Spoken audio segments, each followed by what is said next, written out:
Hello everyone, and happy Sunday. How are we all? Right, let's click that thing there and bring us straight in. Hello! Hello. Ooh, that, no, yes, there. Hi, hello. Oh, it's been a couple of weeks since I did this. I forgot how everything worked. How is everyone? How is your weekend going? Welcome in, welcome in. Smith, I think today's going to be an interesting one. Durs, Sneeze, hello, hello. Steele, I don't know. And look at this, how dare you? How dare you? This ain't 40k, screw the Inquisitor. Those are some fighting words. Fighting words right there, Durs. Yeah, not really got much to waffle on about at the start. Chin chin. Oh. So, I'll just bring everyone in. Oh, what? Huh? Nothing. No. Do continue. Oh, what? I've just missed this so much since we had to take a week off. Are excited. Well, I can smell the bullshit, but okay. Yeah. Yes. I don't believe it for a second. Pre-morning the party, that's all. Alright, episode 32. We're done. Everyone, TPK. New campaign, roll-ups, new characters. Let's go! Durs, thank you for those 32 whole months of subscription. I appreciate it, buddy. Thank you. Thank you. So, it's, yeah, we had a bit of a break last week due to the fact that I had no internet, which was nice. Anyone got anything else they want to put forth before we get stuck in?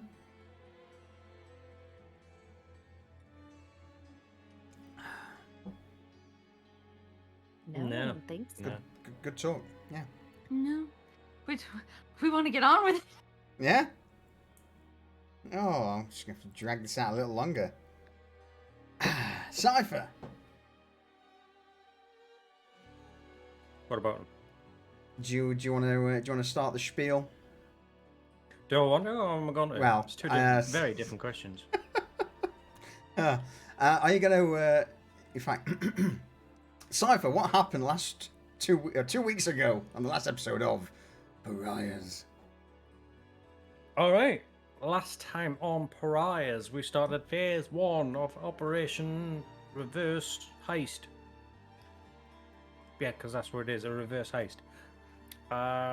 We split the crew up into 2 teams, and we each started gathering information from wherever we could, whether it was scoping out the place or going to talk to our hobo friend. We actually got loads, and I mean loads of information. And young Desmond spotted a bat flying out of a window off into the night. Clearly that's ominous, and it turns out vampires, high-level ones, do indeed turn into different animals. That's fun. Shock Also horror. Explains why he never leaves his... Well, that's a lie, because he does technically leave his room. He's never seen leaving his room. Yeah.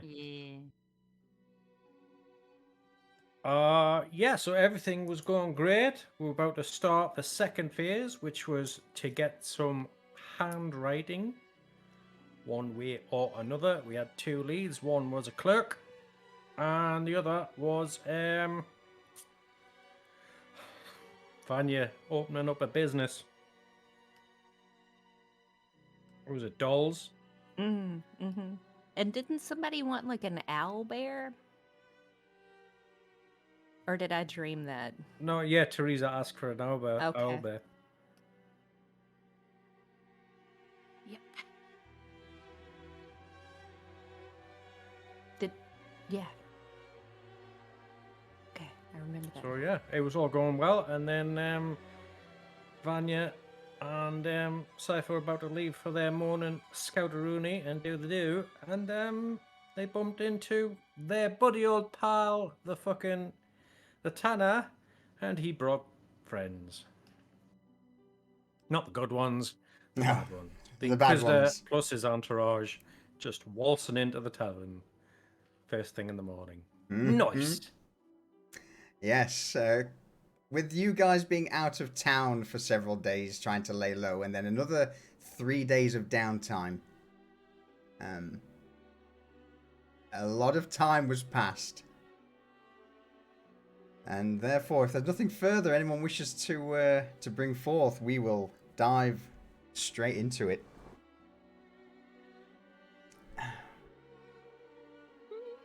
Yeah, alright. So, let us cast our mind back 2 weeks. Somebody procrastinate. Back into the Baron's Folly. Having had the underground meeting, Cypher and Vanya, was it, I believe? Yeah.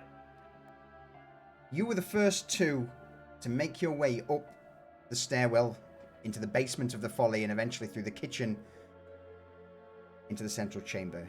It is here where you saw Garnak flanked by one of the Crimson Court's most feared agents.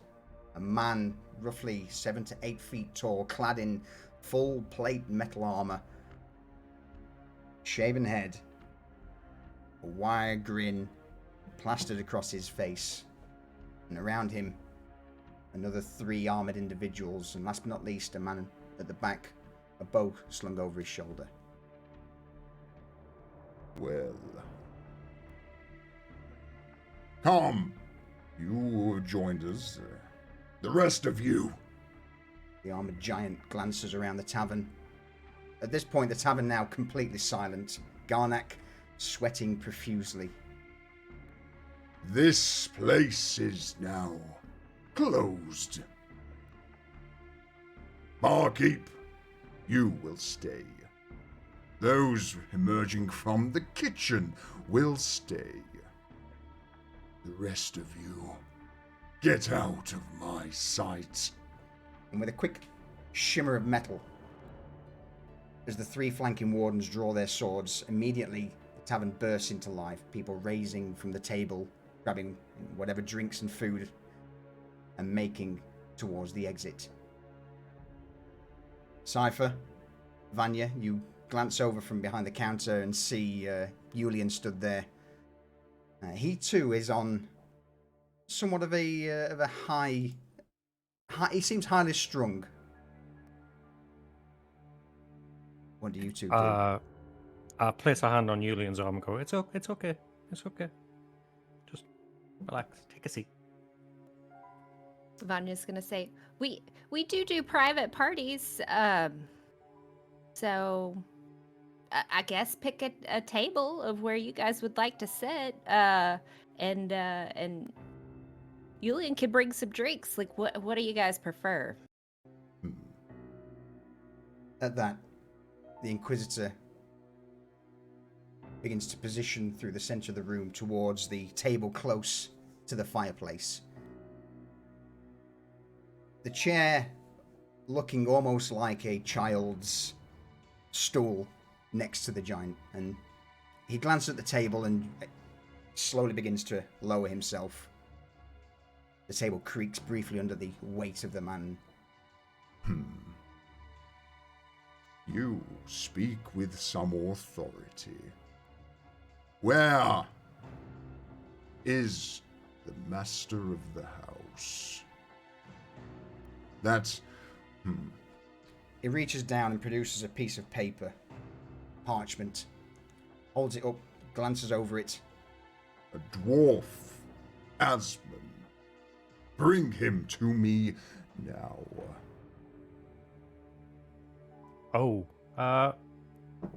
He's no longer the master of this house.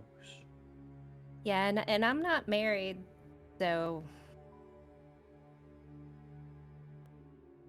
An I armored kind of do my gauntlet own thing. points towards Cypher and Vanya to the floor in front of him.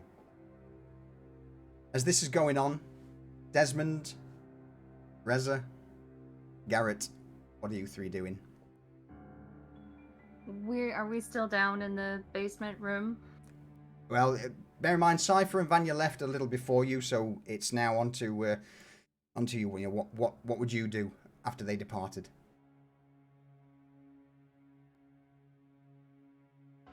I think we were talking about going upstairs because Garrett and Reza both needed to rest, so I think Reza would probably start heading for the stairs as well to go upstairs. Can she hear anything being said? If you're Garrett, Desmond, so Reza's heading up. What are you two doing?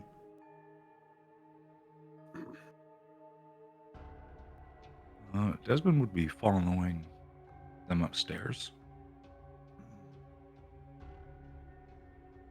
Doesn't really have any particular plan, so he'd just be following listlessly.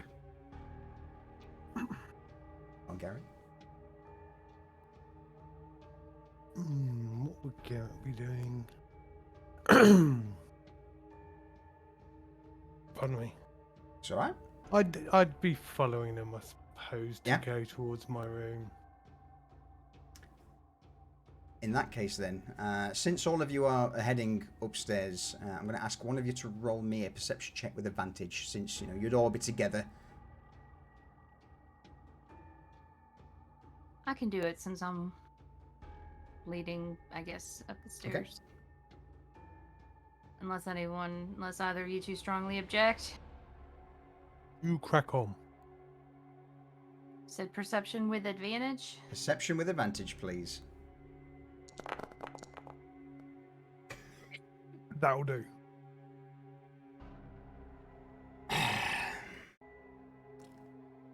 See how the Those vampire session's. ears. I see how the session's going to be. I just made my dog upset.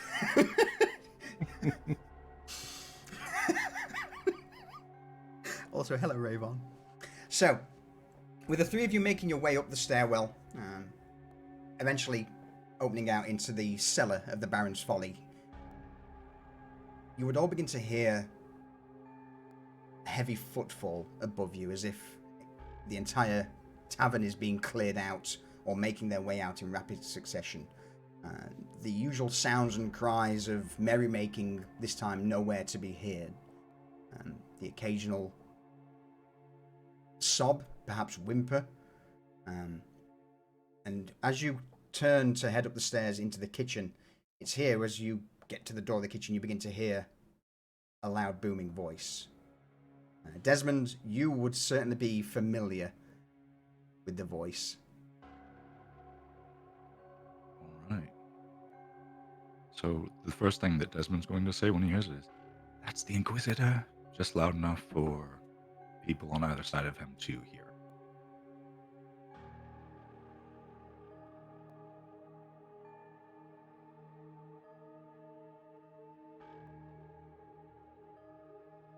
Reza is going to start swearing under her breath. Goldfarb or something, I think. That's his name.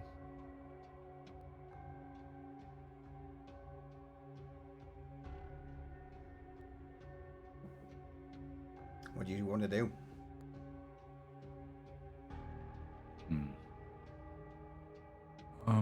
Desmond is going to continue up the stairs, but not go out into the main room because he doesn't want to be spotted by this guy. And in fact, he's going to look over at the side door and make sure that it's not barred or anything in case they have to go through there. So he's going to go over and check that out. Roll me a stealth check quick. All right.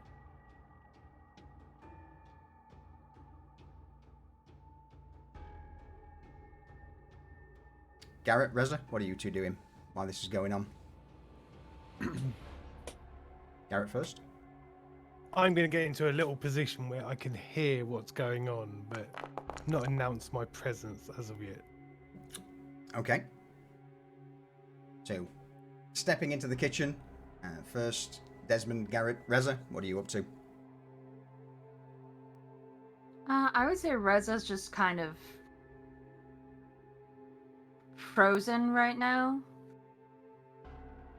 And just kind of looking to Garrett at what she should do in this scenario, because she's probably one of their greatest liabilities. I'm just going to raise a hand up and motion for her to stop. So I guess so she sees that. So Reza should just nod and then kind of, I'm imagining she had probably just stepped into the kitchen from the cellar stairs, so she's just gonna like back up a little bit to be on the other side of the threshold of the door into the kitchen at the top and be at the top of the stairs. So, with that stealth roll of 15, as you all begin to maneuver into the kitchen, you hear a very slight clank as Francis turns around.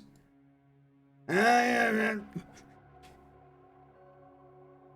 he responds to that as he starts to open his mouth, the guttural tongue beginning to flap. I dart forward and slap my hand over his mouth. Silence. Francis cocks a brow, ladle in one hand, and just slowly nods. Meanwhile, back in the folly proper, Vanya, Cypher, you've been directed to the floor in front of the Inquisitor. I stand in front of him. I move around the bar and come stand. Vanya's standing beside him. So, no longer the proprietor of this place, is that so?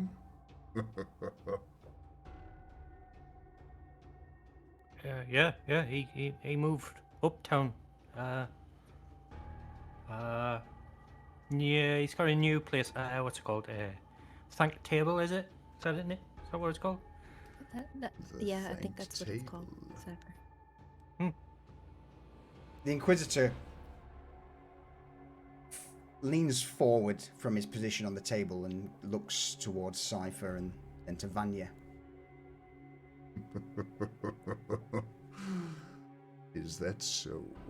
The thanked table. He casts this parchment to the ground in front of you both. This says otherwise. A Taban is in control of the thanked table. Do not make me ask a second time. Where is the dwarf? At the Thank Table. He bought it from the owner. What was his name?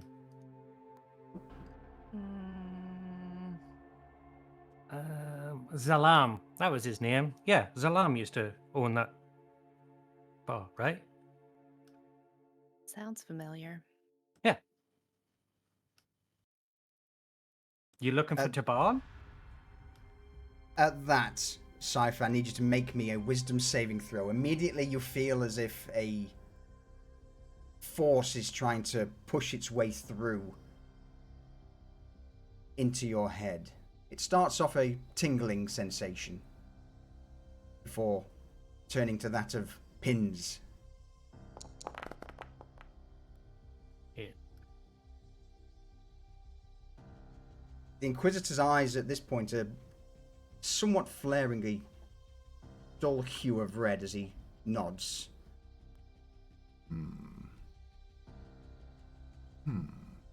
That is true to some extent. Purchased. Interesting. Tell me more. You feel the effect still in play. This probing. Roll me a quick Arcana check, Cypher. Also, Vanya, do the same.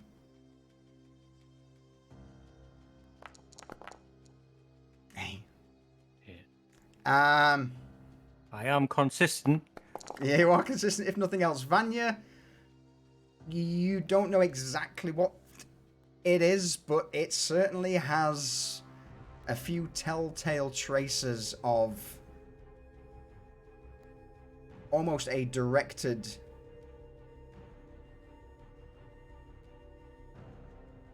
zone of truth. But rather than an area, it seems to be more focused on an individual.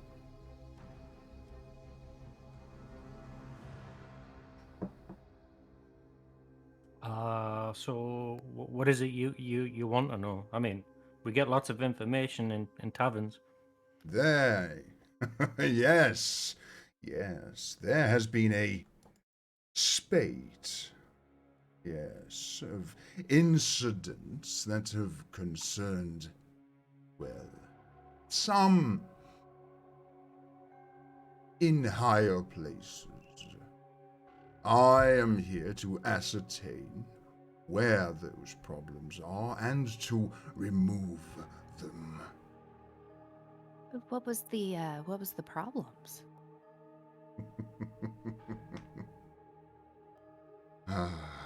Someone, somewhere, is digging into things that they should not dig into. Yes.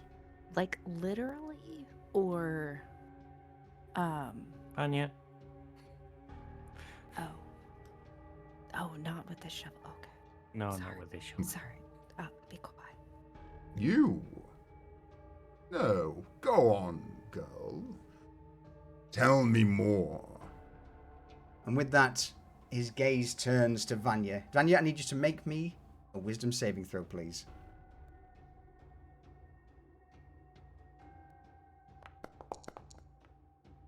Oh, it's not enough. You now understand exactly what's in play. Whilst Well, it's not so whilst it's not a zone of truth as such, it means that he can tell if you are telling a lie. So you're not forced to speak the truth, but he understands if you speak a lie. Well,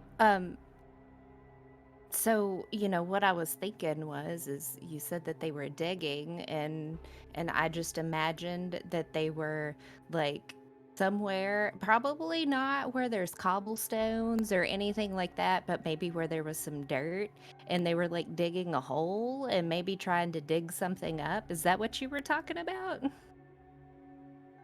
But then, Do you then- know Asmund Mason? Yes. Is he your employer? I don't think so. So my role here is I gather the entertainment, and and I have them come in and they do auditions, and we've got this really, really good what is it that he plays, Cypher? Everything. He plays Thaddeus. everything. Yeah, he does play everything. And I don't know if you guys have seen it, but I mean, he's got kind of like a love-hate relationship with our patrons of the tavern. I think some like it, some don't. I think he's kind of like my star So person that I have you are employed. one of the managers of this establishment. Yeah, I would like to think that I am, since I hire the talent, and it seems pretty good. And who is this little one to you? And he points towards Cypher. Well, he's kind of like a son to me. Isn't he precious?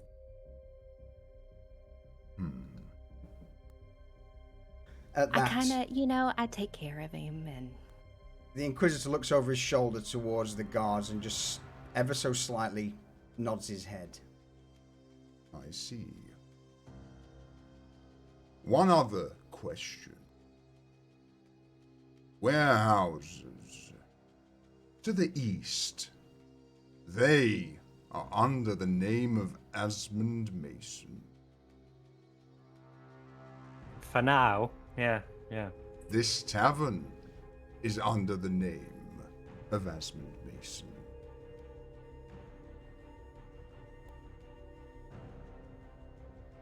How long ago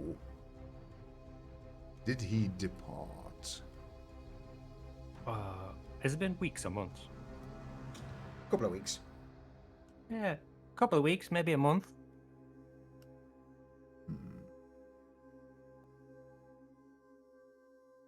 So, With that, he leans back in, or say, not so much in, on the table. I've already asked questions of the gnome over there, and everything seems to tie together. Thanked table, you say? Hmm. So then answer me this. Mm-hmm. Why is Asmund Mason in control of the Thanked Table? Where is Anvara Taban?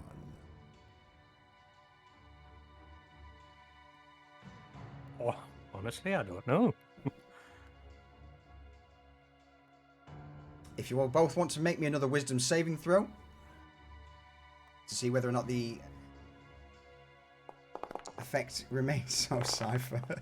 Yeah. Nice. You both still feel these almost like red hot needles just slowly poking into the back of your head as the Inquisitor begins to slowly nod.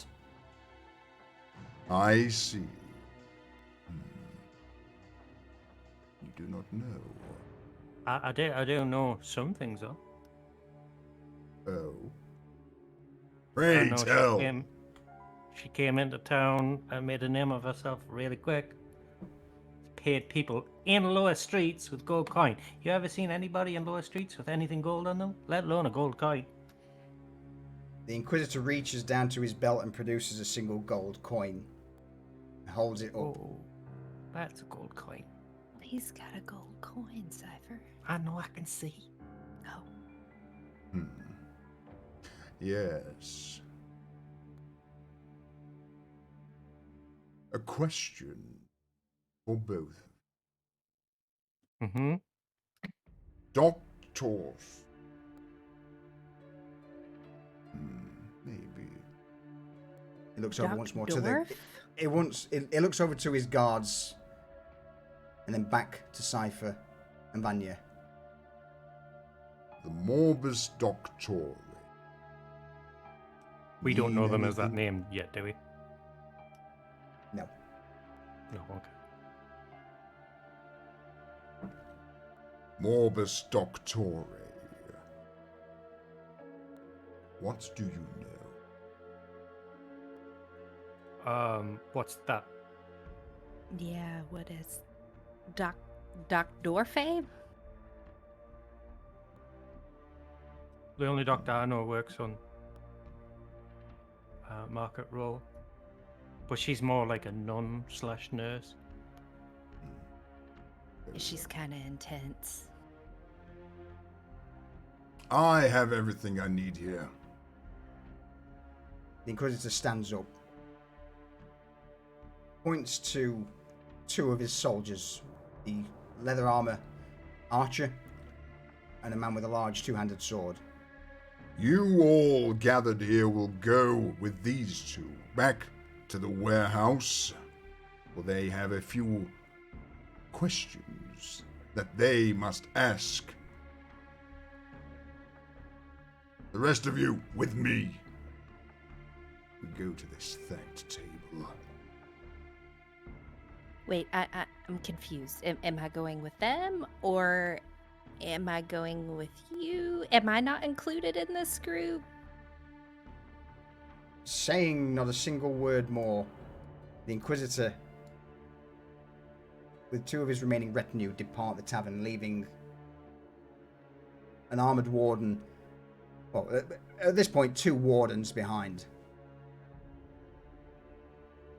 The one in full plate mail turns around, points towards Cypher, Vanya, Garnak, Julian, and at this point, would Lyella be there?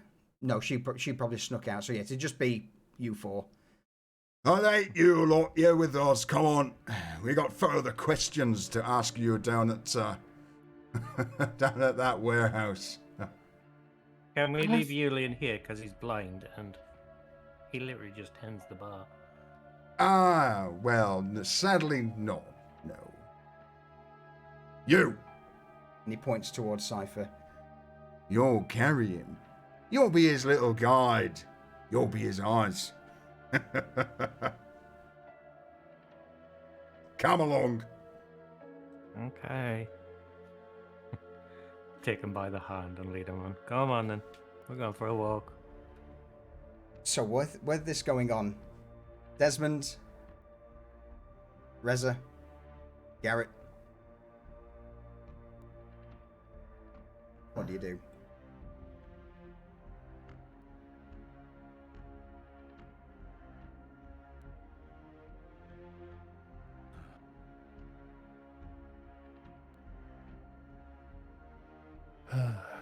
We ought to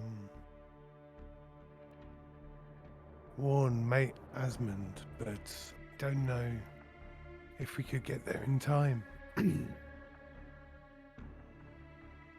Is- Do you think he's slippery enough to get out of it on his own? I mean, he's lived this long, but it all depends how much he's been drinking. Ah,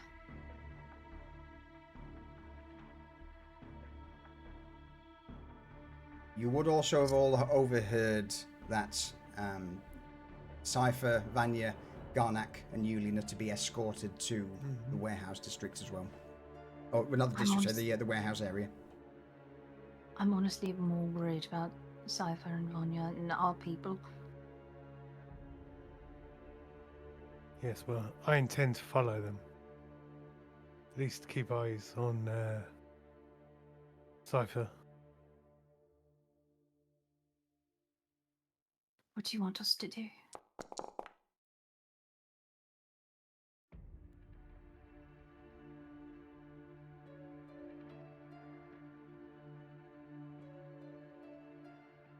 Our family comes first.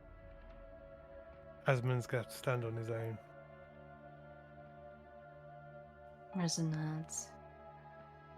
I don't think we could get there in time to make a difference. And if this Inquisitor has ways of reading people's minds, we could just end up incriminating ourselves further.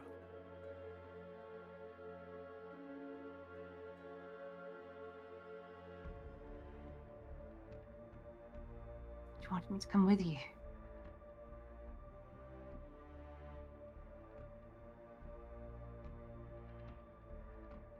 Yes, we need to move quickly and quietly. Right. Desmond. Well, I could keep up with you, I think, but the noise would be something else. And you perhaps Garrett, he should rally the our men, lock down the tavern. Make sure nothing else happens today.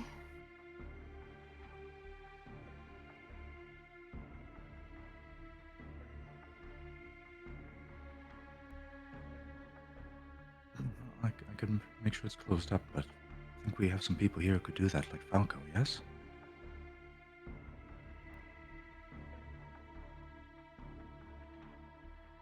Yes, I think Desmond comes with us, but let me move ahead and you two follow me up. Right. Can you do that thing with the thoughts and whatnot? Without a doubt.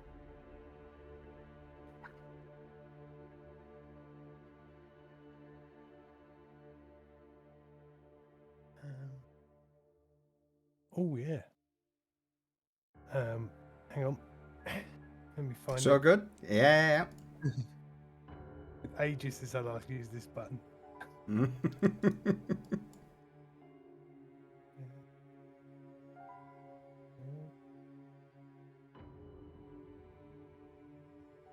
There we go. And it's Sonic Whispers. And what does this do? This lets me telepathically speak to the people of my party in the distance of up to a mile. So that's Reza, Desmond, as well as Cypher. Do you want to roll a quick... Well, this is the thing that's up that you can see. Oh, as it can see. Okay. Yeah, so do you want to try and crack the door? Yeah. Yeah? Roll me a stealth check. Okay. No whammies.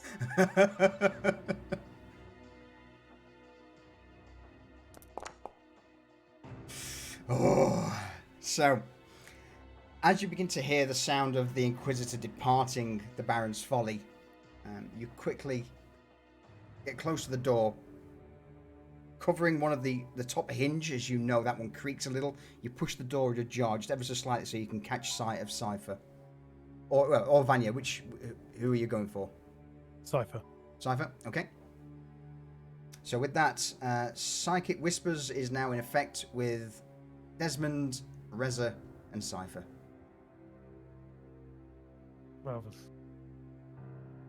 And I'll just think to Cypher. Go with them. We'll be following. Cypher will just be like, I know. All right. Any further actions from you lot?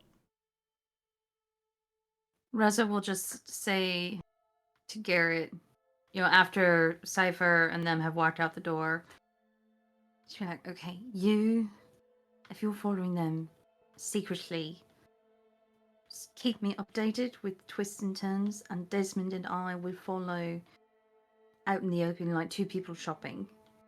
Like, try to be inconspicuous that way, but further behind. Understood. Francis, go. And then Reza's gonna turn to Francis and rally up Falco and the other people to take care of the bar. Okay. So I'm assuming that'll take a few minutes before, she and Desmond get on like their traveling gear and start following at a greater distance more casually. Sure. But you know where the place is anyway, because we've all been there. Oh, yeah. That's true. I forgot about that. All right. So shit, that was 32 episodes ago. Yeah, seriously. Garrett, that was 32 episodes ago. My memory's a little fuzzy.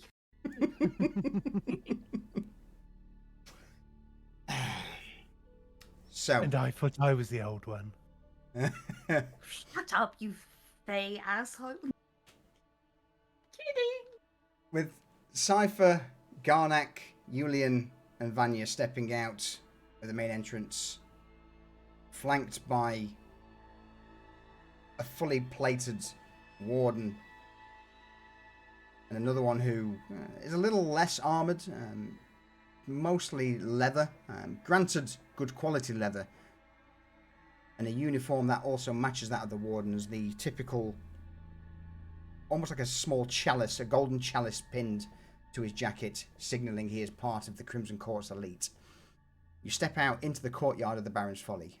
Cypher, Vanya, just off in the distance, you begin to see the Inquisitor and his 2 guards making their way north towards Market Row. The plated warden turns to you all. This way. Follow us. Instead of heading eastward towards the warehouse, you step right onto the main road and start heading south. The lead warden begins to take you through several winding alleys.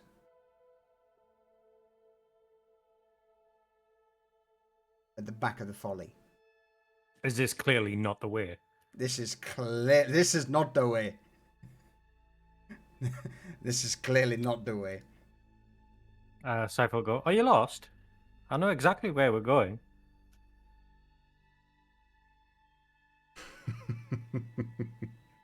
No, you don't.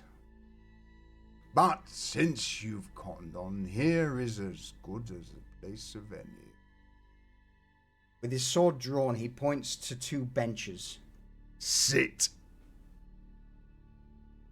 There Okay. are questions. Cypher will help Yulian sit down first. At this point, Garnack's also sort of looking around. So, are you sure I should be here? Huh? And this is, I don't know anything. I'm just a leather worker.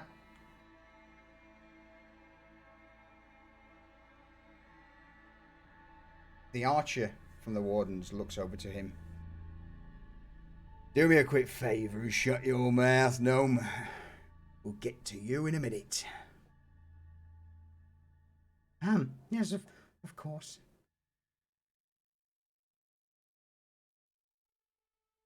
Allow me to bring us into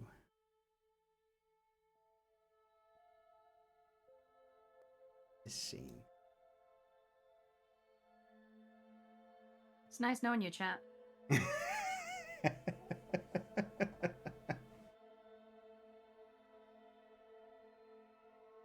you want to call a very quick pee break there, since Cal is at to BRB?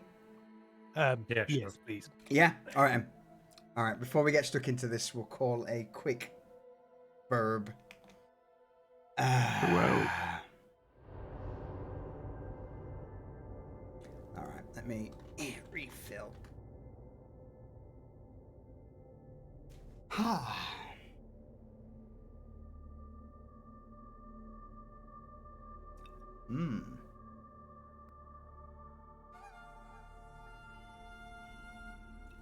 Interesting.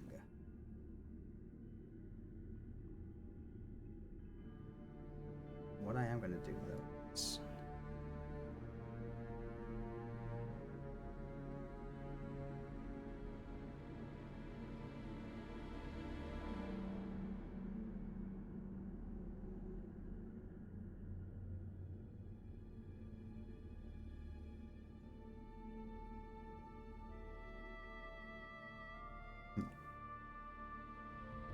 chat. So let's pour on the pressure a little bit, shall we?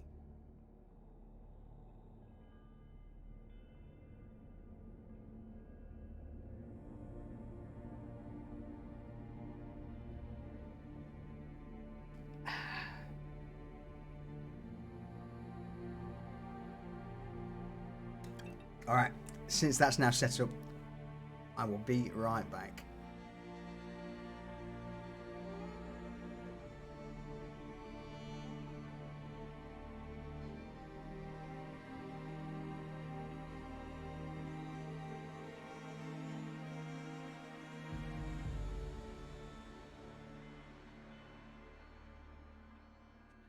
I'm back.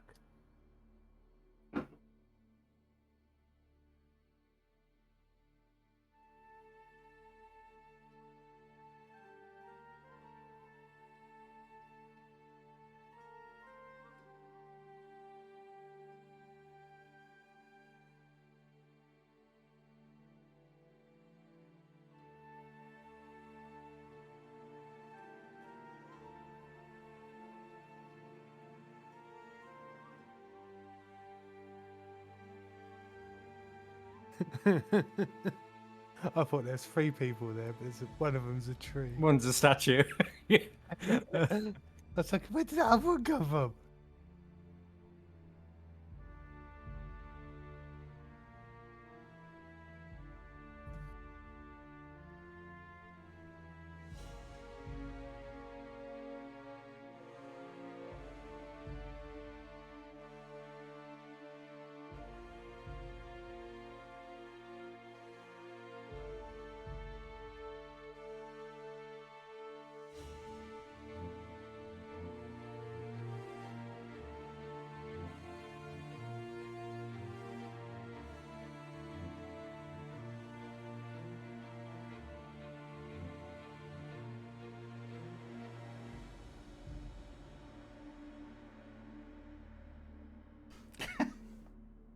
Yeah, the the statue certainly does look like a token.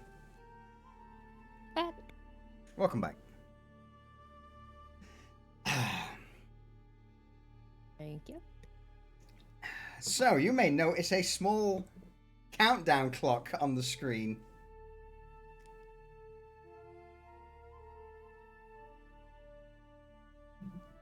I had That noticed. Mercedes, that Mercedes emblem. That Mercedes emblem. That will fill up. Should it fill up, help arrives in the form of Garrett, Desmond, and Reza.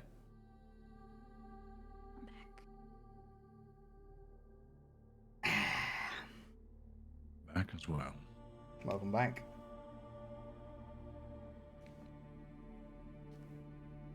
Make sense? Yeah.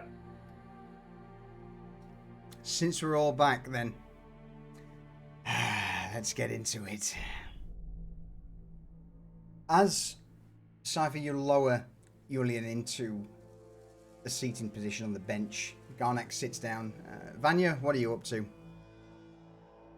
Well, she's sitting right next to him because they told her to sit.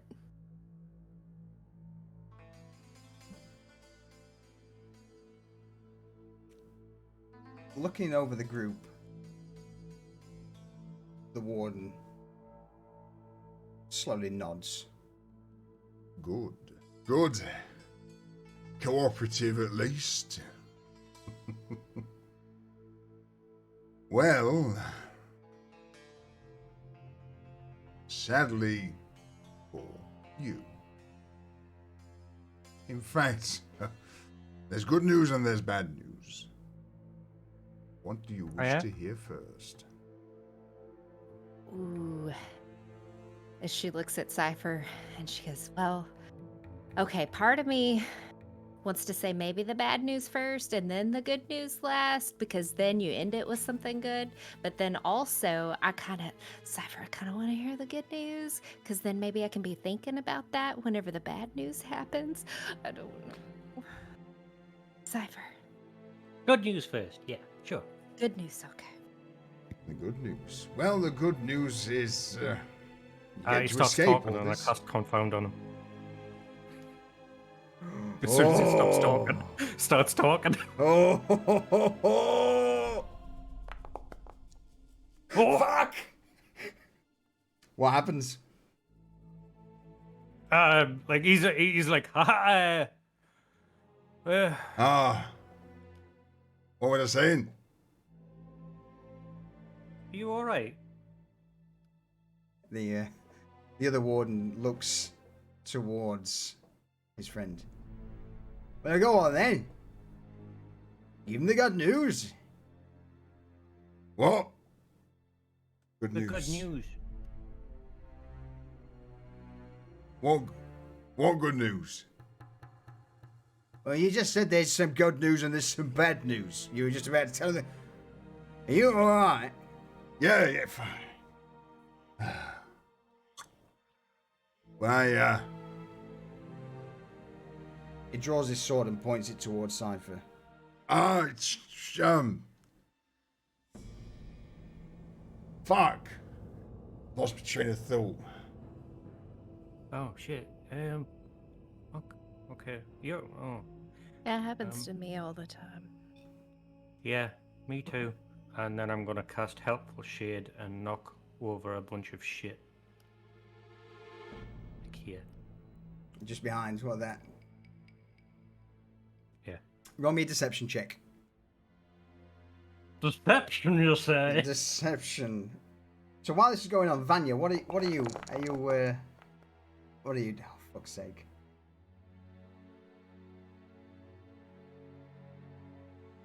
We'll come to that in a moment. Vanya, is there anything you want to do?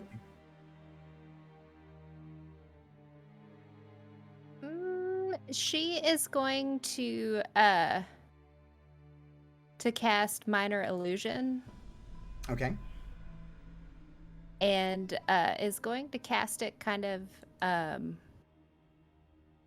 over in this area, and it's Alright. gonna sound like kind of just a big ruckus is happening. I also need you to roll me a deception check, if you would be so kind.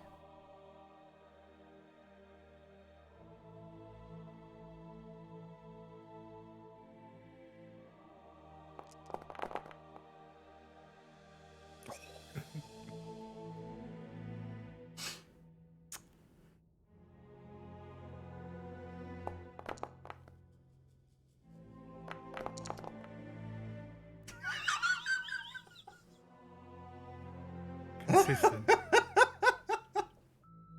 At double 24, double 13. So, what I will say is, as the warden's talking,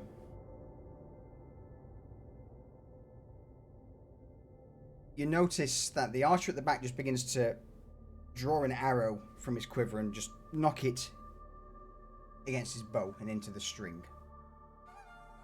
At this moment, just behind, a large clatter and the sound of cracking porcelain and ceramics is heard as a large jar is knocked off.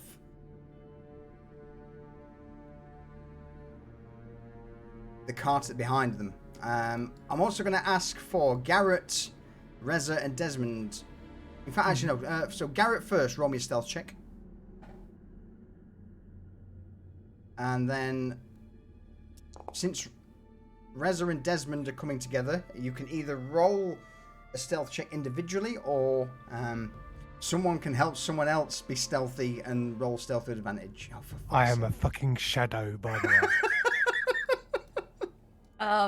Desmond, you want Reza to roll stealth with advantage? Honestly, I don't know how to even put this out of game terms. Are you proficient in stealth? I'm dexterous as fuck. Sure. And yes, she does. Yeah, I am proficient at stealth. Sure. Yeah. So do you want me to do that right now, or would you Absolutely. something? Yep. Okay. Yep. No, roll stealth with advantage. Oh fuck. 13. So they turn around. Bear with me, or at least the archer. Back there, they both would at the sounds, because that was a double. So the armored warden turns towards the sound of the porcelain cracking, and the archer turns to the sound of some random ruckus being caused. 13 against the armored warden. Does he spot the danger? That's the question.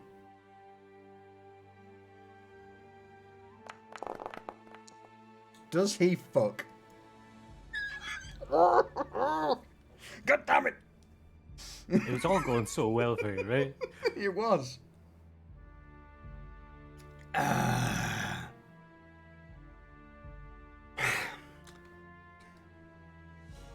It's at this point, Reza and Desmond also arrive from a slightly different angle around the corner.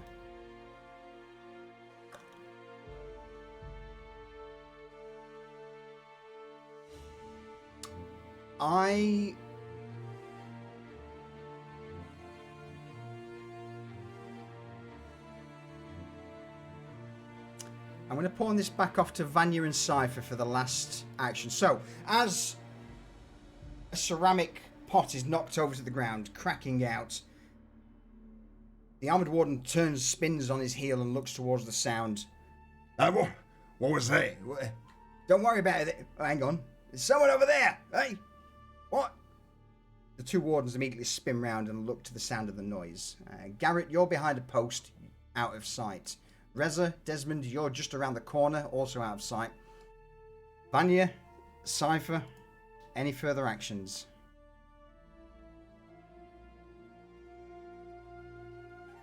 I'm gonna grab Julian's hand and like push him to move. Yeah, you're moving him. Which yeah, way? I'm actually gonna do the same to the gnome. I just gotta like tap them on the arm and like push them away from me. All right. In that case, Julian will go 10 feet in that direction. Garnack will slip past Vanya and go 10 feet in the other direction. Vanya, what are you doing?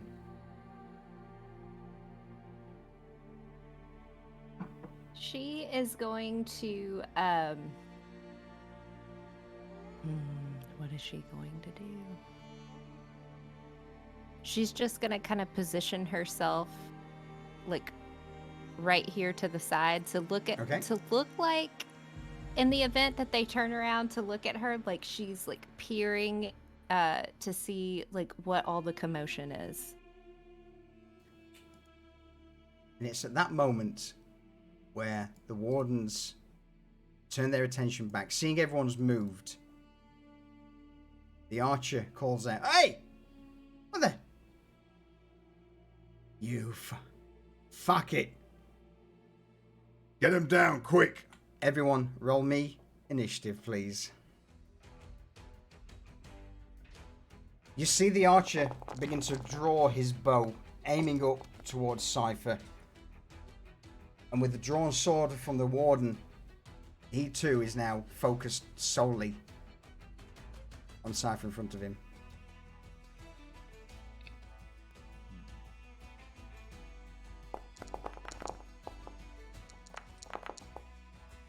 Oh. So, the warden seems to be a little quicker than most would anticipate, and with his bow drawn, just brings it up, points it towards Cypher's head, and at almost point-blank range, fires. No witnesses, nothing else needs to be seen. Let's loose the longbow. I'm going to roll all of this publicly. I don't care anymore. Let's go. 14. Against Cypher. Yeah, that's it. Yeah, that hits. That hits. So as the arrows loosed, you manage to avoid just the last minute, but it's a straight shot at almost point blank range.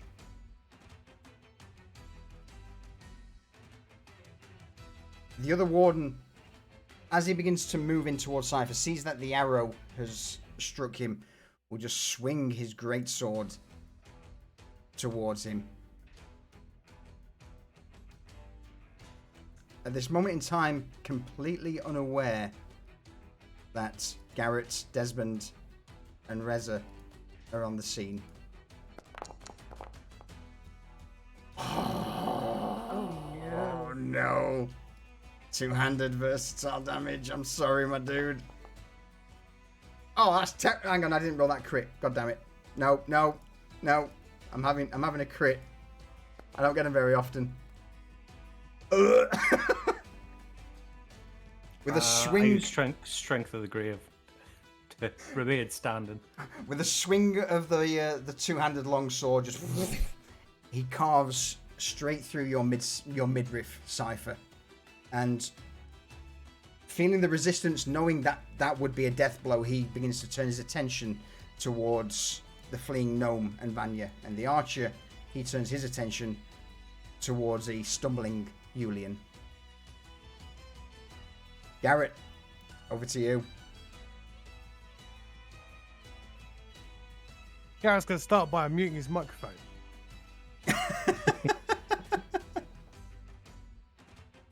Okay. Garrett is gonna start. Oh my god, I cannot speak. It's so I'm now calling you Carrot. right. Garrett is going to start by casting Twilight Step. Okay. Oh shit, you got your powers back. Fuck! Oh yeah. Fuck! Hang on. Let me just check that I'm doing this right. Oh, I Need got a one moving. crit. Yes. Okay. Garrett's going to take a couple of steps forward. Okay. Then he's going to cast Twilight Step.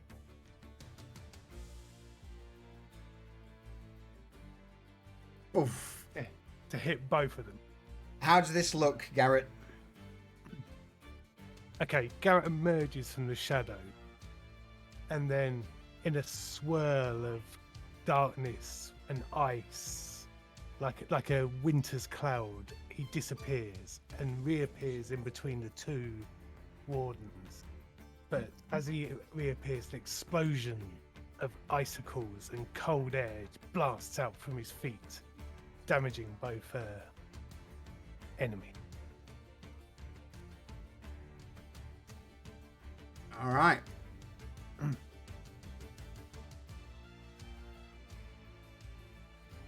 What's that? 1 point of damage, is it? No, 3 points. Is charisma 3? modifiers plus Oh, 3. it is. Yeah. Oh, yeah. Click the button just so it throws it up. 3. Perfect. Nice one. Thank you. So as both of the warden and the warden archer are hit with this shards of ice, they turn around. Ah! Who the fuck are you? Any further actions? Oh yeah. There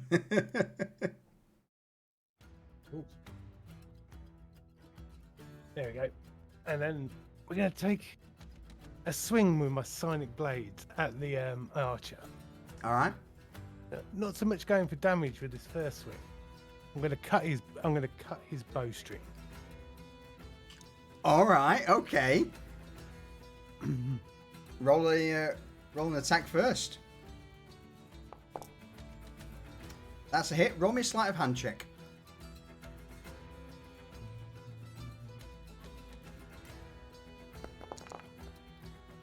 Fuck off. So roll damage. I'll let you do half damage and allow you to cut through his bowstring.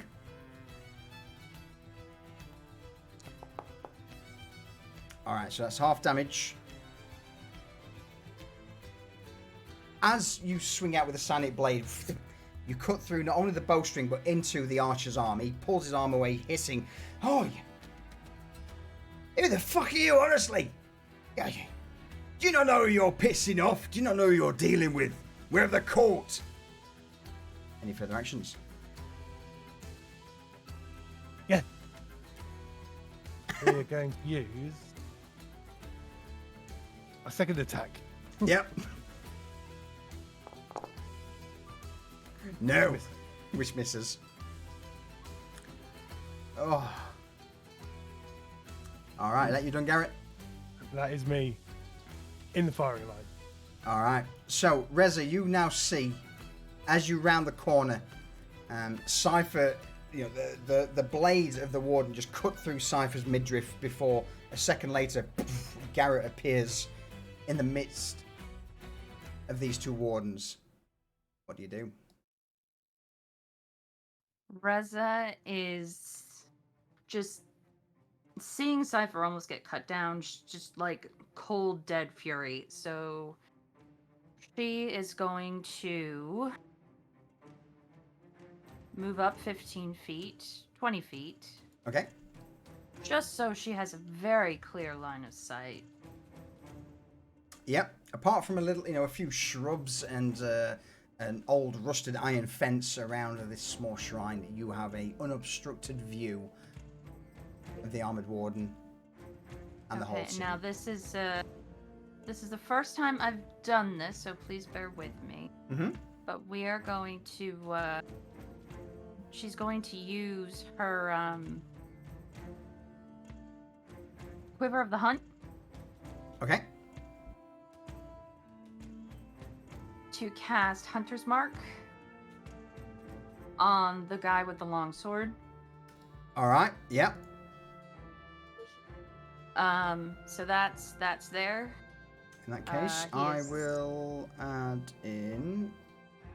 I don't see an actual Hunter's Lot. Mark spell, but you know. Yeah, it's fine. So basically, all it does, it lasts for 5 turns.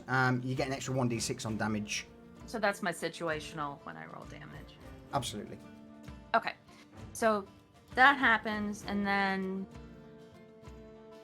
she pulls out of her quiver an arrow that has been itching to be used. Oh, you Oh, no. No. No. Draws No. ticket with this arrow Shit. and fires at the armored warden. So with the arrow of bollocks, with the arrow of humanoid slaying, 19 is enough to puncture through the armor of the warden. Alright, so the bow damage. So normal damage from the bow plus the arrow of slaying Yep. plus the 1d6. Yep. It's 12. 12 from the bow. Oh wait, the arrow of slaying wants me to make an attack roll. I will double 6 check. and 10. Oh, he needs to make a Constitution DC 17 save. What? All right, Constitution saving throw. Let's go. You made this item. You. Yes. So you take half of that. Okay. Take half that damage. Yep. And then she coldly pulls another normal arrow out. You still got your 1d6 to add. No, I added that into the up here with the thicket damage. Okay. Ah shit, you do, yeah. Oh. She knocks another arrow, again, cold, focused, angry, and fires again.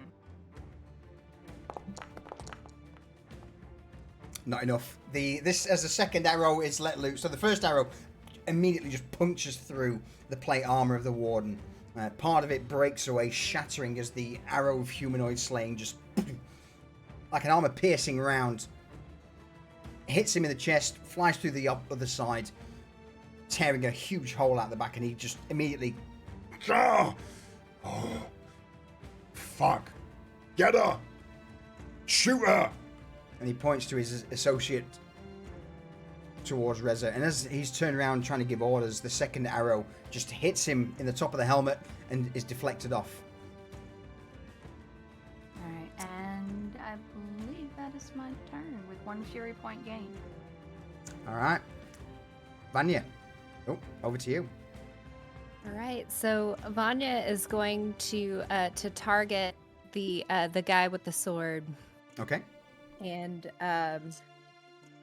is kind of panicked because of Cypher and him being near.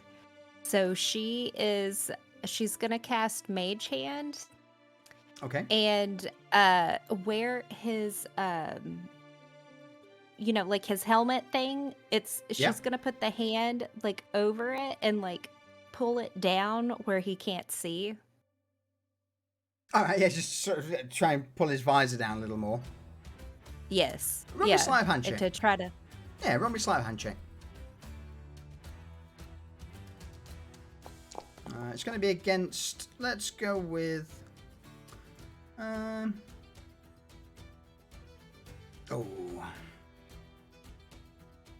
We'll go with a would it be survival? Perception. Let's see if he sees it coming. Easily. So yeah, as he sees the hand coming, he begins to swipe, and whilst the mage hand manages to grab hold of his helmet. He does sadly see it coming, but at the same time, I will say 6.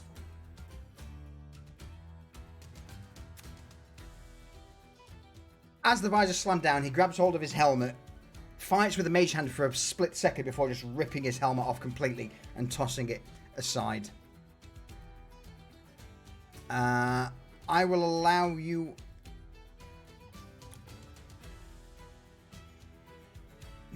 No, I won't. No. Any bonus actions? Yeah, let's do. I'm not gonna be the generous DM this time. No, that was a terrible roll. All right, let's do bardic inspiration on Okay. On Carrot. Quick Just for that, question. I'm not using Yes. it. Would the removal of the helmet reduce his AC? If you're aiming for that point, we'll have to wait and see. Alrighty.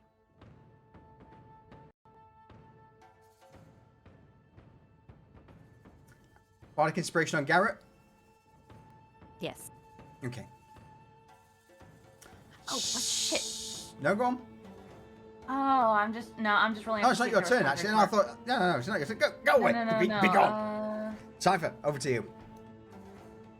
While he's fumbling with the hand and that, Seth I will say, actually, since he's currently trying to remove his helmet, I will say that he doesn't get a reaction this turn. And that's He my doesn't only... get a reaction. He doesn't Okay. get a reaction. That's fine. Cypher's got to pull out his focus and crystal, go, not dead yet.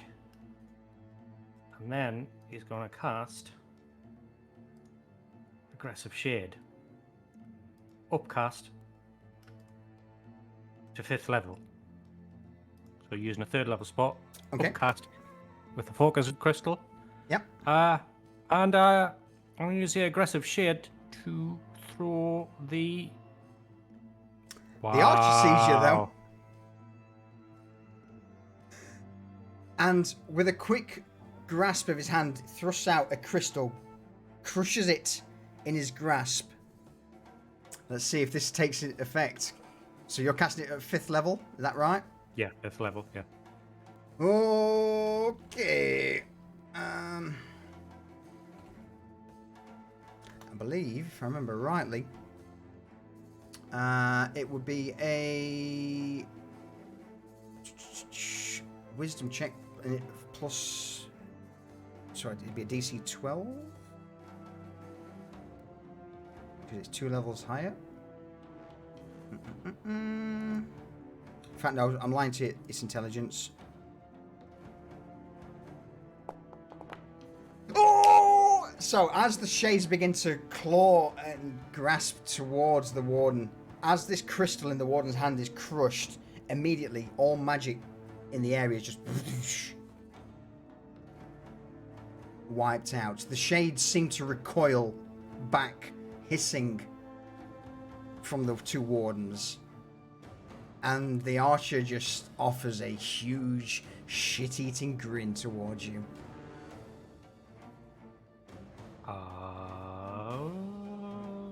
Then I will. Where is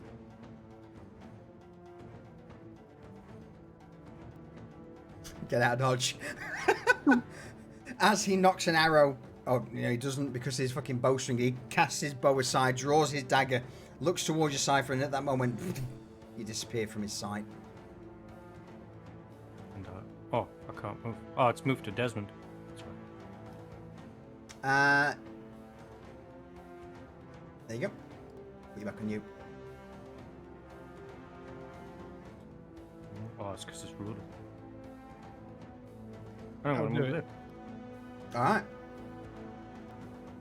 Desmond, over to you. All right. So Desmond, finally moving after all this, is going So to sorry. try. I need to ask how tall is this fence? This metal fence in the middle. It's old and rusted. If you All right. wish to go over it, you can. It'll cost you 5 feet of movement to go over it, or If you want to roll me an athletics check of a DC 10 to just plow through it, I'll allow it. I'm taking the athletics option. Okay. It is my intention to 1, 2, 3, 4 end up here. Yep. Roll me an And I'll athletics roll check. the DC athletics. 10.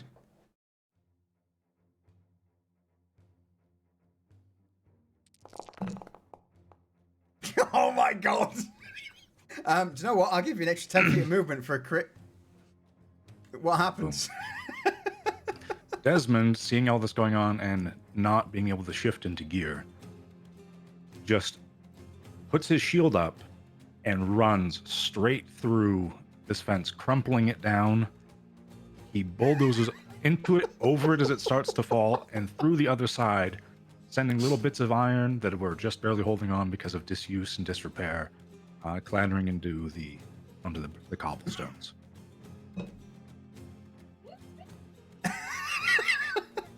In fact, what's your movement? I'll give you an extra. Is it 30 feet? It is. I'll give you half, so I'll give you an extra 5 feet.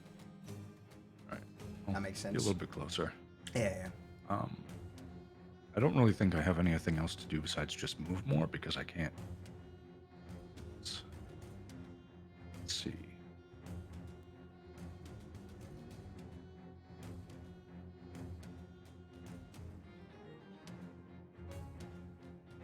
I think all I can really do is dash. And I'll just, it's just my intention to get stuck in with them. So your action is to dash. So you get 30 feet of movement. All right. I have the ability to move through medium-sized creature spaces, so Absolutely. I'm going right there. Any bonus actions?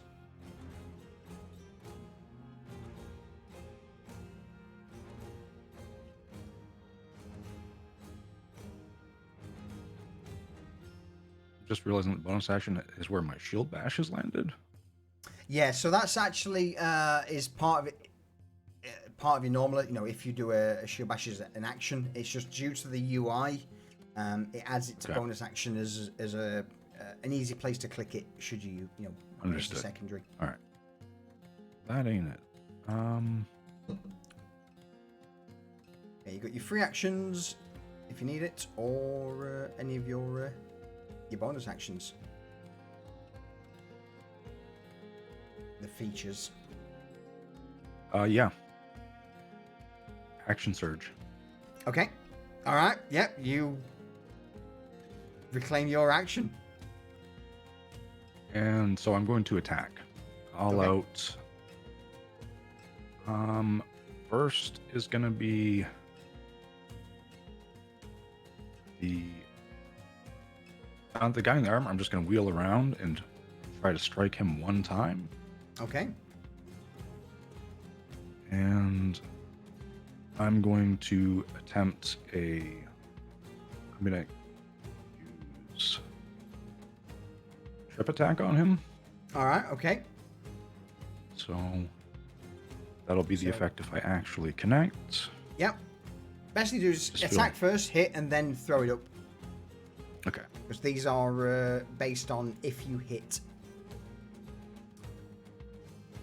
Oh, Since you're going for his legs. I'm going to attack.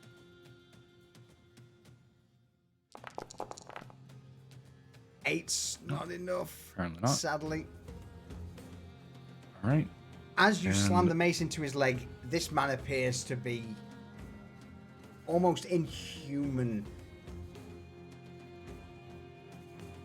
in sturdiness. The mace slams into his leg and it bounces back due to his armor. And he begins to slowly turn around to regard you. All right. And I'm going to hit him again. I actually rolled this one first, but... That one, on the other hand, will hit.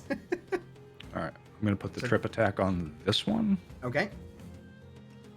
Strength saving throw from...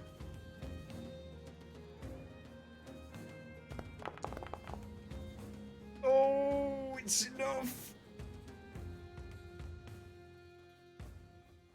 It is enough. Okay.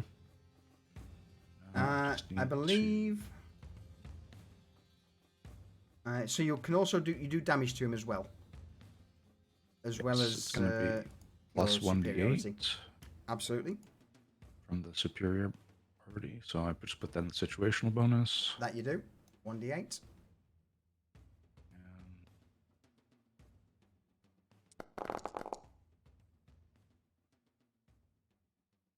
14. So how does this look as you slam the antique rattle into him? so the first strike, he moves through and spins, and it collides with the armored leg and glances off.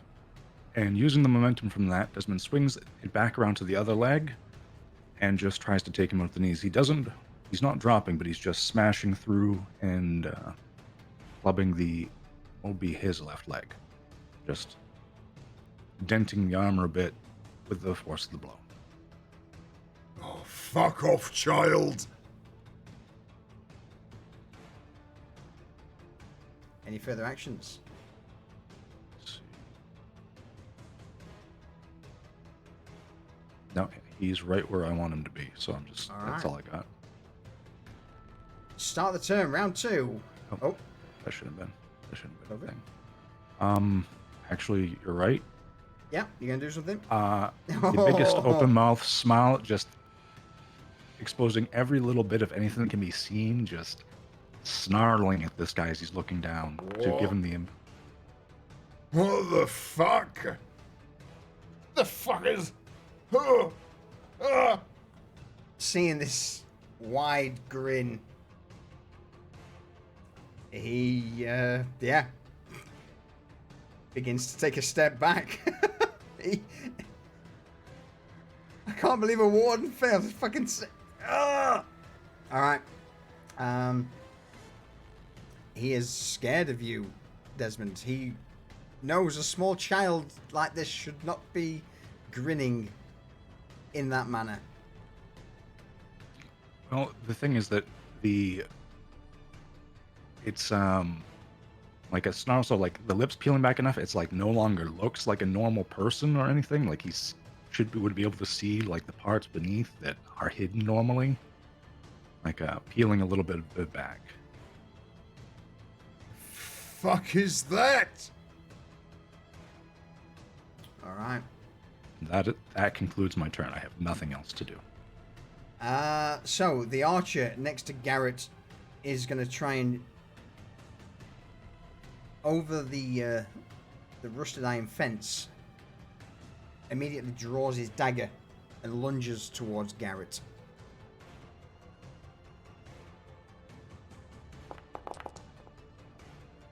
That's a hit. That might just hit. Oh, So that oh God damn I'm it! gonna apply that to the first hit. So Oh, shit. maybe he hits. All right, so 26. No. That's a Fuck. miss. Fuck.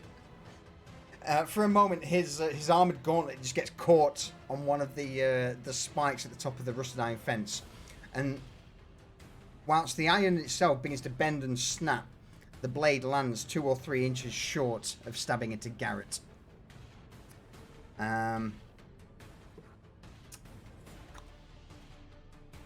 With that though, since he's a dual wielder, he's going to spin his second dagger out from his belt and lunge towards Desmond. 25. Yep. Alright, as the dagger plunges towards Desmond, finding its mark, he brings it into your upper shoulder, stabbing an inch or so through your armor. 5 points of damage. Meanwhile, the armored warden stumbles back. He's got to move.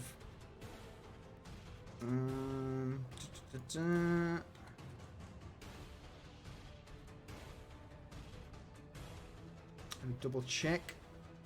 He doesn't have to move. He doesn't have to know. He's got a disadvantage. Yeah, he can't get closer. He stumbles back, seeing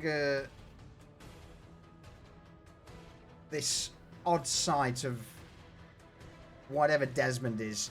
He takes a step back away from him with his sword drawn. Desmond, you get an attack of opportunity. Yeah, I was about to ask if he was disengaging. Yeah, oh, yeah, absolutely. All right. Attack. Normal. 19's enough. Can I? I'm sure I've asked this before. I can use my special attacks on opportunity attacks, right? You can indeed. It's still classed as an attack. All right. Then I am going to repeat the trip attack against him. Okay. Just make sure I get it. He's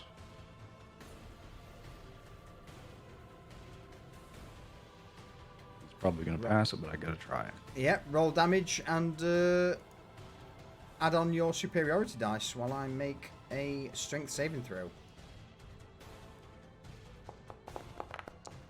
Yeah, you don't manage I to thought trip that was going to be the one there.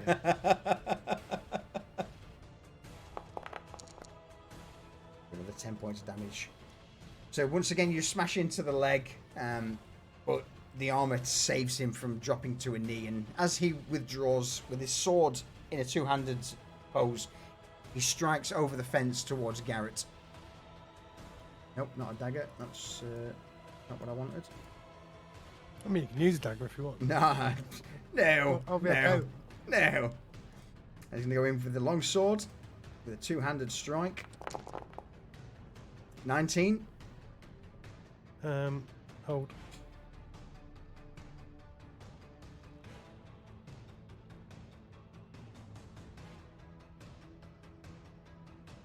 It would hit, but But, it's not going to hit all right. because I've got a thing.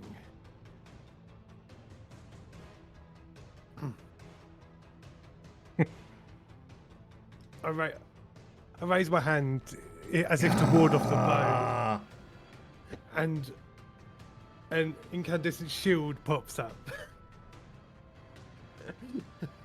The tip of the blade just punctures into the shield that's erected in front of you, and for a brief moment seems to stand still, stop. As the warden draws the sword back, the shield begins to shatter, saving you from harm. Oh.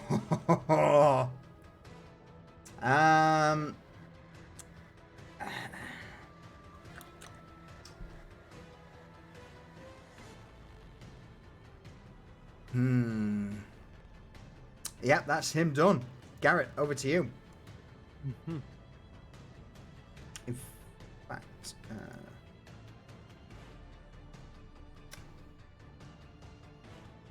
it's at the end of his turn he can make a saving throw again against being frightened, so I will quickly do that for him. It only lasts one turn. Oh, does it? Okay. Yeah. There we go. All right, Garrett. On to you.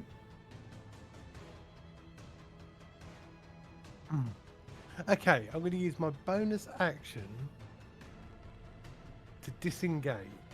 Okay. I'll throw it up.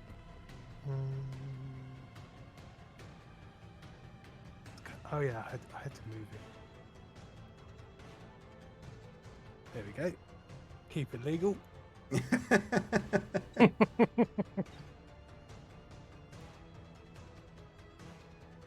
And I'm going to disengage and just move around this side of the archer. All right. And the archer's going to get the stabby stab. Yeah, he's too busy with his two daggers out, aiming towards Desmond. The good news of Garrett.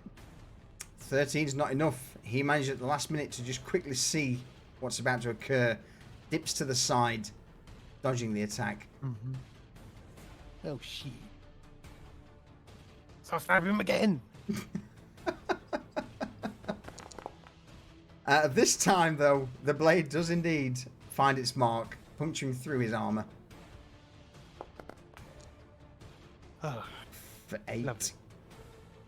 All right. And I'll sneak attack him because I've got a shit. friend. Should you have gotten advantage on the first attack roll then, or no? No, because I didn't use Oh, your thing. Yeah, Yep, thing, gotcha. Yep. video. Another 12. Fucking hell. Alright. As the blades turned and twisted inside, he lets out a cry. Stumbling down.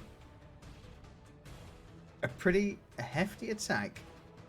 Any further actions, Garrett? I have nothing else I could possibly do Alright. right now. Reza, over to you. So, Reza, Mm-hmm. still staring down longsword guy. Impassive expression on her face, like she just wants this man dead more than she's ever wanted anything dead in her whole life. So she's just like supremely focused on that. So she's gonna pull out Thicket again. Okay. Well, no, she still has Thicket pulled out. And as she knocks her arrow, there's like this pulse of like green necrotic energy to the arrow as she creates a draining arrow. Alright. And she is going to fire at the longsword baddie. Alright. Fire away. 17. Not enough. The arrow just bounces off of his shoulder guard as he quickly turns. Okay. This is fine. She's gonna do it again. Alright. Draw another arrow. Yep. Same pulse is gonna happen again. since Absolutely. That one didn't hit. And she's gonna fire again. Fuck! That This one I hit. time, the second arrow punctures straight through the armored breastplate of the warden. Alright, so 8 damage plus the 4 damage And he can make a con 13. plus your d6 Oh, yep. Let me add that. damage from Hunter's Mark.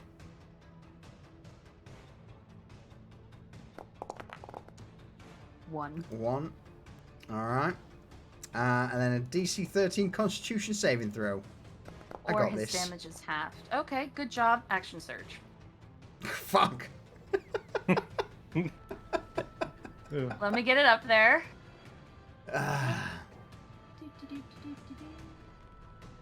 First arrow bounces, second arrow punches into him. A quick flash of red that doesn't seem to take effect, and with inhumane speed, you knock in the third arrow. Send it. And again, these are all still aimed attacks because she's not moving. Absolutely. Ooh. Oh, yes. The warden's gonna turn about face, seeing these arrows coming towards him, and just set off at a sprint. As he passes Vanya, that longsword's coming in towards Vanya.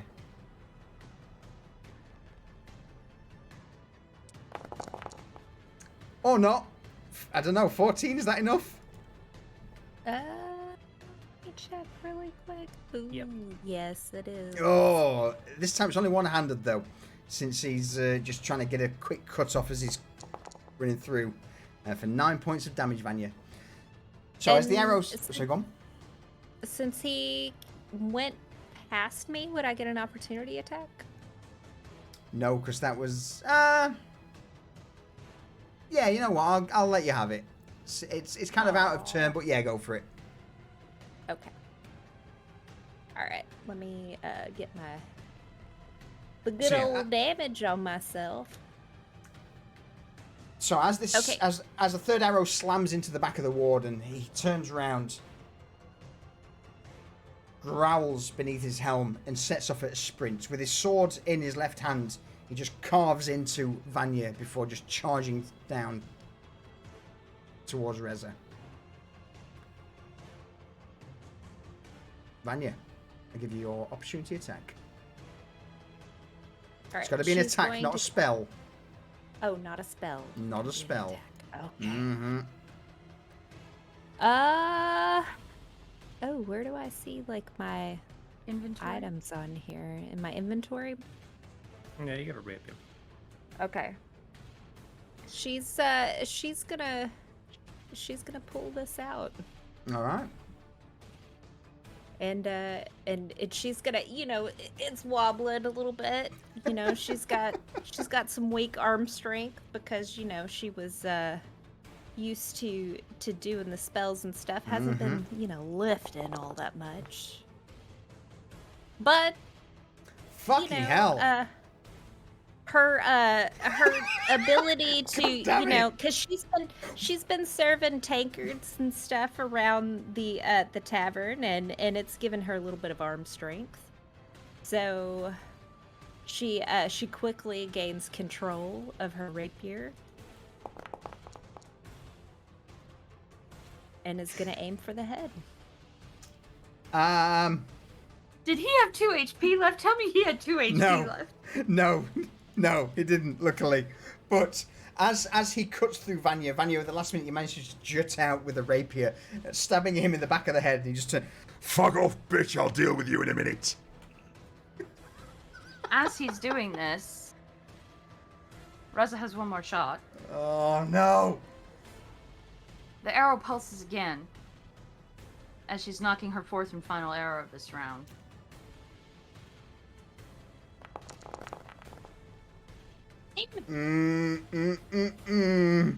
As the arrow flies towards him in midair, the warden just cuts the arrow down, still charging towards you, Reza.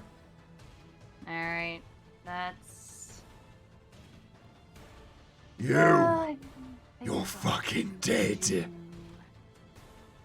Yes, I am. What are you going to do about it?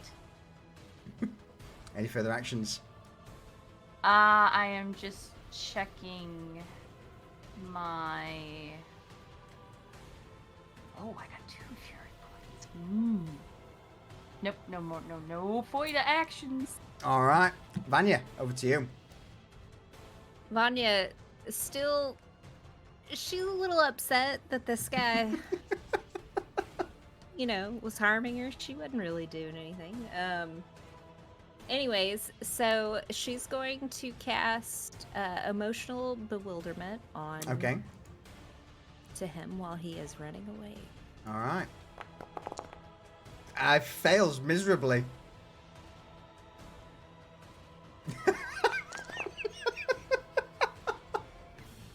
Oh no. Please She's be enough gonna- to kill him. Oh, it's not, luckily. But what do you say to him? She just yells out, "You've got to learn to leave the table when love's no longer being served."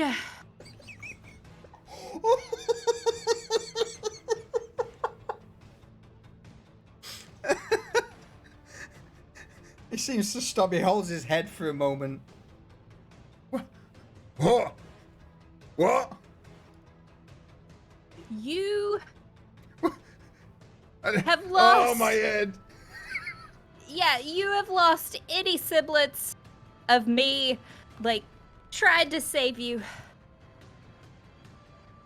Because you're just bad. Oh, any bonus actions, Vanya? Nope. That's it for Vanya. He seems to stand there for a moment, sword drawn, looking at Vanya, looking over his shoulder towards Reza, and just obvious, clear confusion across his face. Roll me a twist of fate, Vanya.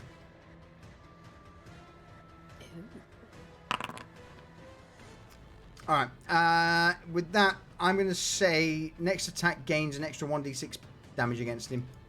Because he's just stood there not knowing what the actual fuck just happened. He's feeling not loved right now. He's feeling certainly not loved. Garnax currently cowering in a corner. As with Yulian. So, Cypher. I target armored guy, and I'm just gonna fucking... Should have counterspelled that.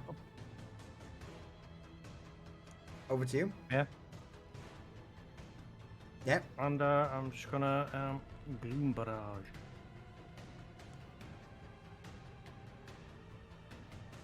This guy, 2nd level. Yeah. What, against the armored guy at the far? Yeah.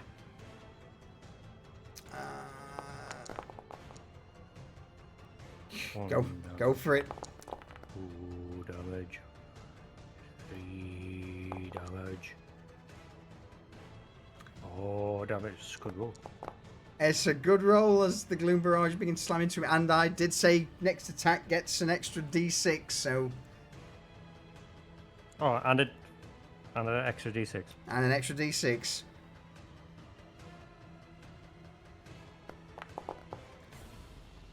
And That's... Cypher. As he's currently stood there in a stupor, what happens to him? Usually Cypher fires off Gloom Barrage as orbs, but he turns them into these really long, thin needles. And he fires them right through the slit in his fucking helmet. Took his helmet off, you remember? Oh, he took his helmet off, did he? Oh, well, either way, they're in his fucking face. He's got, like, 2 in his eyes, 1 in his nasal cavity, and 1, like, right the back of his throat. The armoured form of the warden just stands for a brief moment. His body sways, and then all of a sudden falls backwards onto the rusted iron railings, crashing through before dropping to the ground.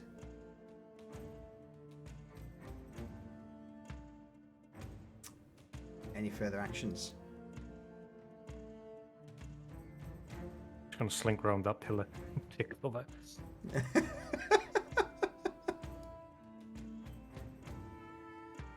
Desmond, over to you. Being that the armored guy has collapsed, Desmond gives up the idea of chasing him down, instead turns to the archer here, waving his daggers. All right, I'm done. I'm done. And does he still have the daggers in his hands? Absolutely, yeah. He still stood there with 2 daggers in hand. All right, then I'm gonna hit him. All right. Fuck him.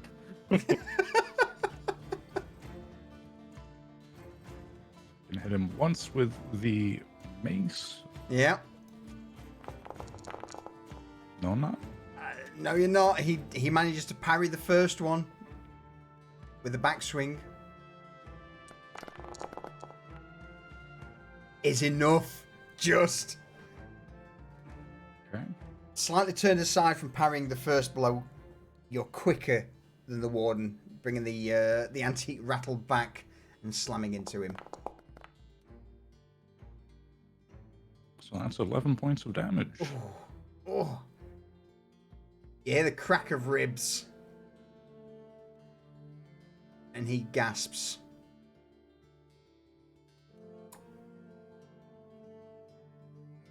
Any further actions?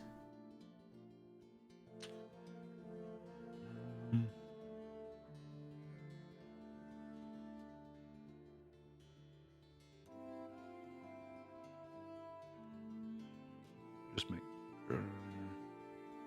I'm gonna use the same frighten against him. You are done, all right. Just All right, let's see what happens. DC 14, is it? believe it is a Oh, DC. yeah. Oh no, wisdom save opposed by your intimidation check. So yeah, Okay, he I rolls will- wisdom, roll intimidation.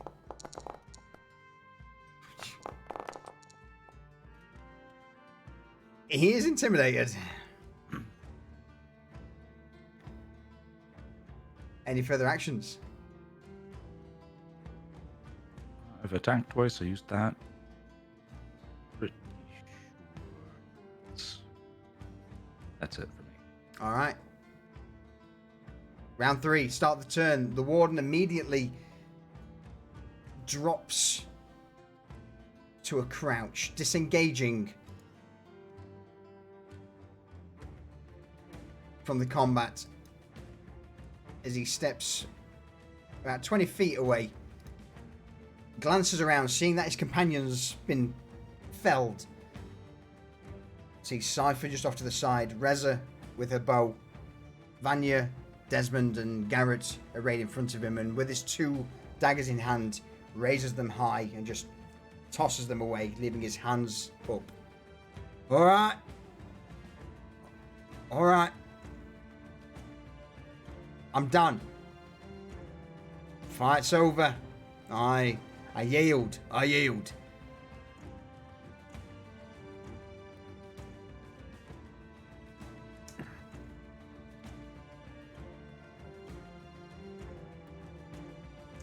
Garrett. Are we?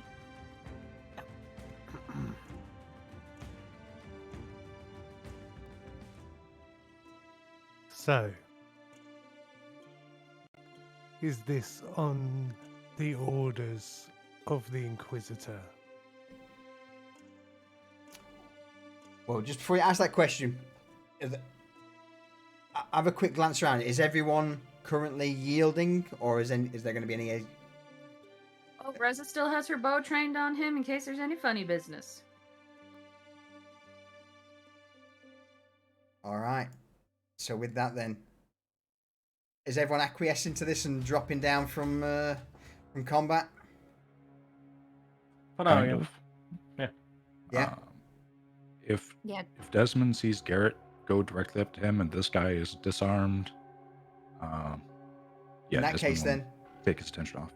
I will end the combat, and you're all free to move wherever you want. And before we go into the question, I'm going to call a quick break because that. Oh, water's- bladder, sir. Yeah, absolutely. That pint of water's just gone straight through me. Stay hydrated, chap. Stay hydrated. Cheers, Durs. I appreciate it. All right. Let's call a very quick BRB there. While I grab a fresh ice ball and... Yeah. All right. Won't be a second.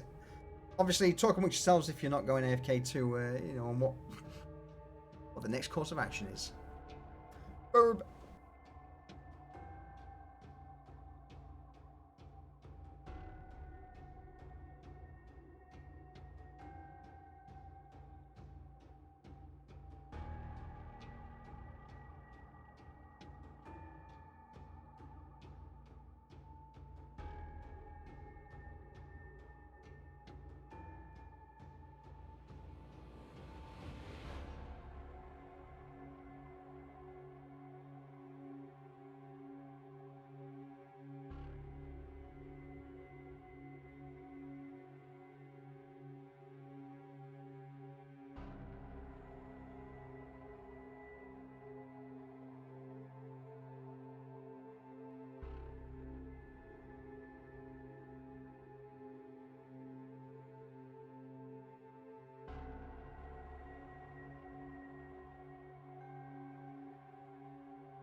Back.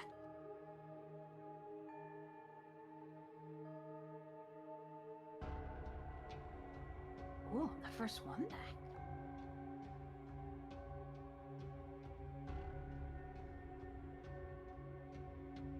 I too have returned.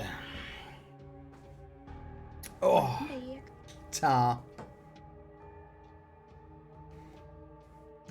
Alright, you get to see me struggle with this.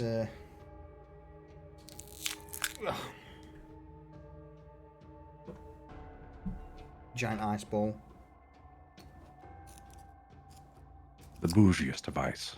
Absolutely. Actually, I think the bougiest might be like the ice rectangle. Ooh, they do rectangle ones?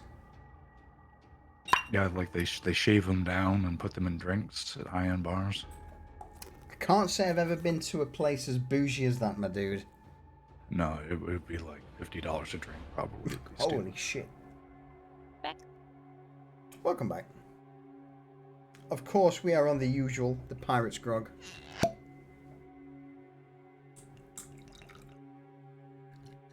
I'm gonna be a responsible adult and only have half. Off. I I'm on am. my last drink of tonight. You what, sorry? I'm on my last drink of tonight. I don't want to fill any sinks.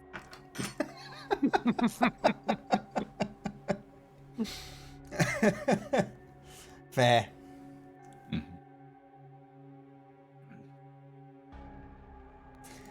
All right. Who are we waiting on? It's Lucius here. No, Lucius. Oh, welcome back, mate. He's always here. I never left. I Wow. swear he's got a piss bucket beside You his mean- computer. I got Lucius? I said I was back and you didn't say anything? You bastard. All right. So, in Small that drink. case,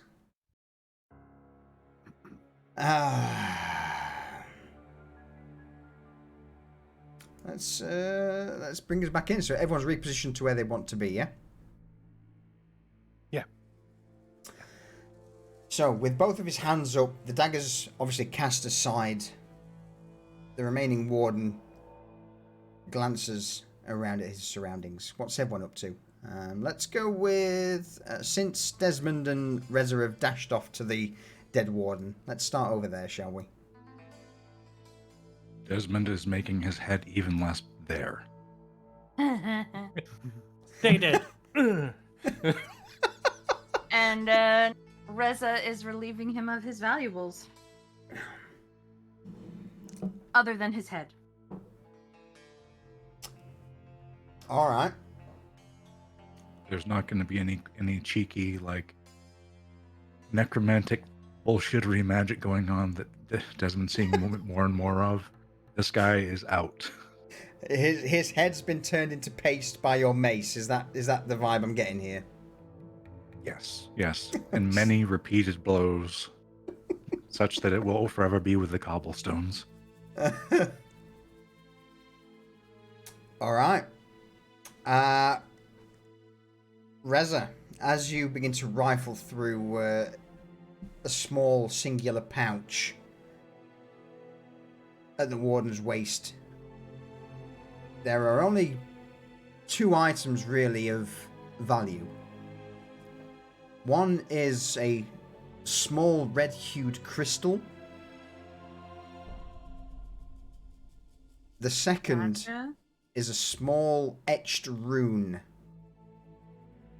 similar to one you've had in your possession before. So a red crystal and an etched rune. Mm-hmm. You've handed one of these etched runes out before. You get the She impression knows exactly what it is. Yeah. that he didn't manage to grab this at the last moment. Oh, unlucky. So, quick question on the red crystal. Does she Yep. feel any sort of like resonance or magical energy active in it? Roll me a Or quick perception properties to check. it? Perception? Okay. Like, this isn't an ET phone home for the Inquisitor.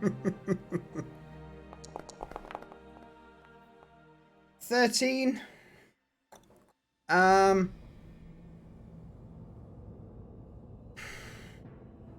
You were too focused on the armored warden, so no, you're not sure what it is.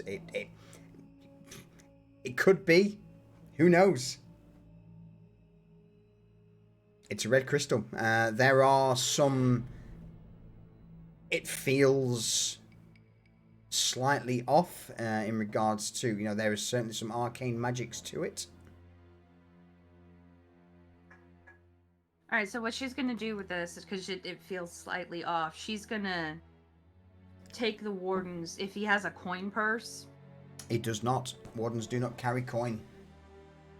Did he have a pouch where he had kept these items? Yes, yeah, there was a small leather pouch on his belt where these were. So she's gonna grab that pouch and slip that red stone back into the pouch. Okay. So that like she's not actively touching it and just carry that pouch with her. All right.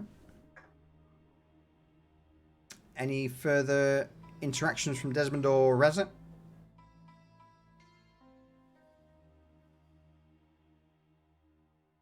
Desmond's gonna walk back over to where this guy's held up with his arms up. Yeah, Reza is going to as well, and when the opportunity arises, she's going to ask him what the stone is, if it's appropriate. Okay. We'll get rid of the fear effect because that's no longer in play. And I'm gonna stand right next to him. Oh, they'll be fear, right? So, Vanya, Garrett, Cypher, the floor is yours.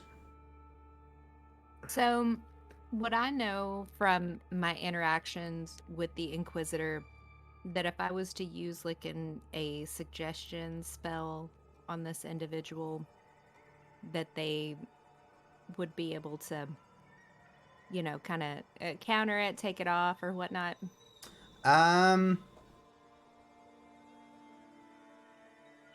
Roll me a perception check as well.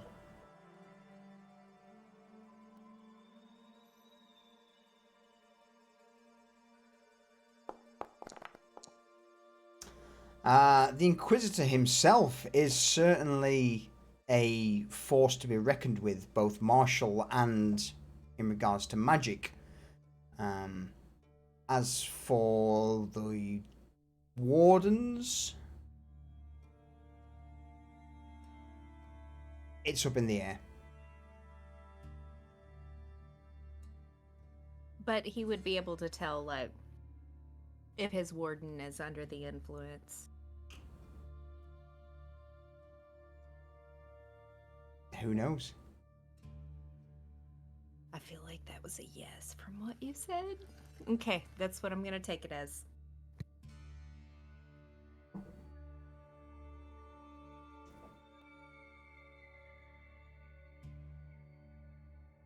Anything further, Vanya, that you wish to do, or do you want to see how it plays out with Garrett and Cypher first? So, she's just going to, without like telling further what she's gonna do, to the guy in front of her, she's gonna use telepathic link, if I can find it, to Garrett, and just say, I really don't know if we should keep him alive. I was thinking maybe we could, like, alter what he thought had happened, but with him doing the truth thing that he does, he'd be able to see through that real quickly. Normally, I think I would try to, encourage people to do better in their life. But in this situation, I think we should kill him. And then that's it for Vanya. Oh my god! Garrett cocks his head to one side and just goes, before locking his eyes onto the warden. He's still stood there with his hands up.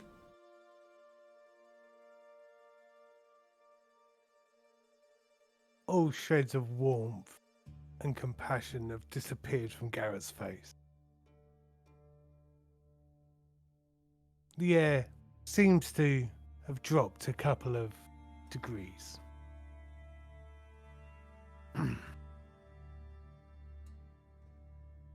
Now, were you acting on the orders of the Inquisitor to kill my friends? Of course. And at this point, Well, Vanya casts Zone of Truth. all right. Ma. Better be real careful how you place that circle. Put it wherever you like. Like, oh, Yeah. hold on. I need to No, move it over just slightly. I understand that you're trying to get him in it and not anyone else. Mhm. That's fine. Him That's and me fine. is fine. Oh, okay. I've learned my lesson. Yeah, him, Garrett, Yeah. and Mm-hmm. all right. So, Vanya, how does this look as you cast this Zone of Truth? What do you do? She gets her right eye real big. Like she's straining. And kind of like swirls Hey, her Harlan, how you doing, hands buddy? Commodore and Sar. then whispers, "You only speak the truth from now." And then winks with her really big eye. Immediately. So with that, the Warden and Garrett need to make a Charisma saving throw.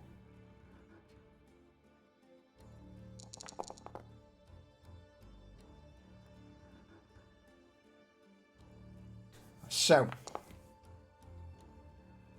both Garrett and the captive Warden are overcome with this urge, this power, compelled to tell the truth, as immediately the Warden, with both of his hands up, nods. Aye, all right, I understand. Yeah. Just, yeah. Of course, this is on the Inquisitor himself. No witnesses. It's always the way. Anyone who knows anything, well, they need to die. Just following orders of Commander.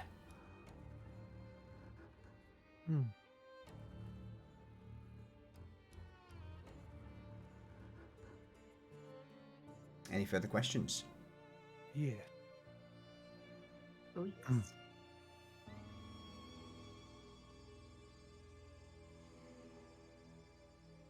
Tell me about the Movus Doctore. Who are they?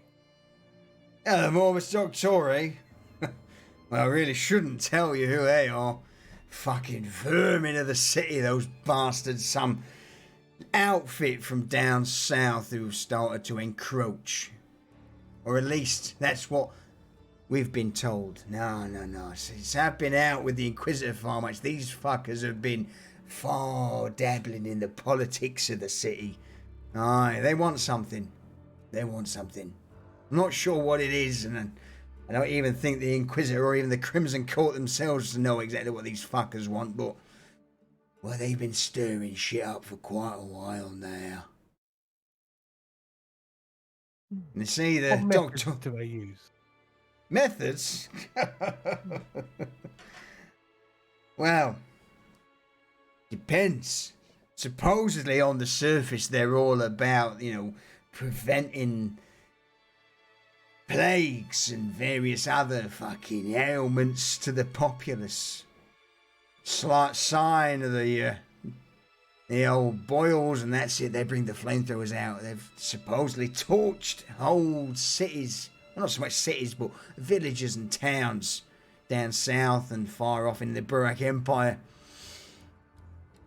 I know that the court have kept them out of Novostoya for several years, but, well, this lead that we're following pertains to those fuckers. Something about them operating, or at least starting to try and kick a hornet's nest in the quarantine area. Do they have a sign or a symbol? An identifying mark? But apart from the fact that all of the fuckers are wearing plague masks when they're on, well, I don't know, duty, I guess. But, well, why am I fucking telling you this? This is... But no, if they're not hiding their face behind their sort of crow-beaked masks, no idea. You could be one for all I know. Are you one, eh? Are you part of the fucking Morbus Doctore? Oh no, my good man. I'm much, much worse. Worse? Bollocks. And who the fuck are you? I am just a simple innkeeper.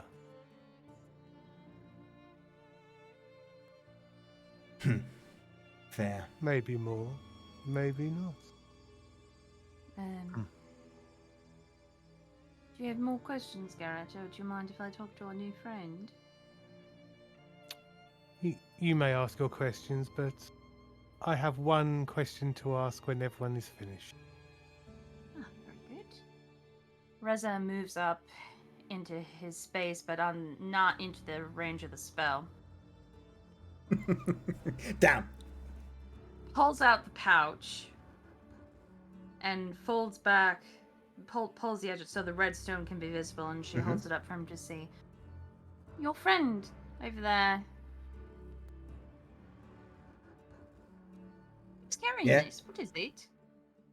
Well, that's countermeasure against fucking casters, ain't it? You break the damn thing, any spell that's pointed at you gets rid of it. Need that. Thank you. Also, gosh, you were talking about our old friend Invartabon. What was she to you lot? I'm very curious. Honestly, I don't know all the details, but supposedly there's some sort of shit kicking off down here in Lower Streets, Parker District, Polter District.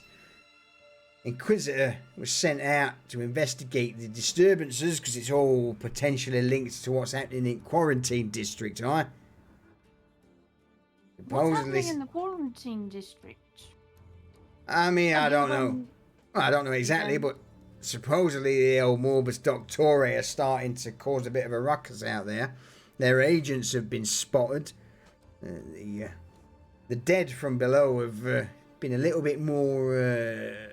how to put this, adventurous in their wanderings. Lucky you didn't pull that duty. Ah, you're not wrong. Fuck, that place is a shithole. No, but the fucking dead and the damned there. So what's your plan with Osmond? Ah, it's pretty simple. You know, Inquisitor turned up, went into the old office, got some details from the governing body, district governor, about who the shit, what shit's been kicking off. Turns out a lot of this started out down south, right? In the old Piker, so we decided to pay a visit down there. Got a name of all the tavern owners in Piker District, Lower Streets, Polter District, Commons for that matter, just in case if those fuckers are involved in this, and we're just on a nice little leisurely stroll to see which of these fucks and what we can get out of them. They all crumble in the end in the withering gaze of the Inquisitor, give out whatever features or information that they have. That's why it's such an easy job. Inquisitor just stares at someone and they crumble like a salt pillar. He's rather intimidating fellow. Is he human?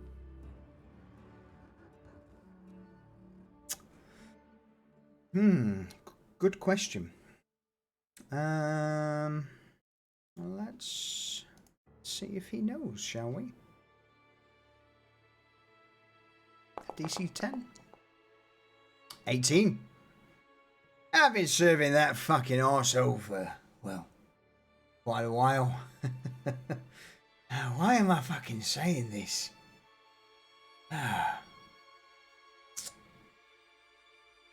They were at one point. Now, well, as you know, well, probably you don't know actually. Anyone from a position in the old wardens that get too far up in the chain become naught but fucking pawns. Bitches to the cut.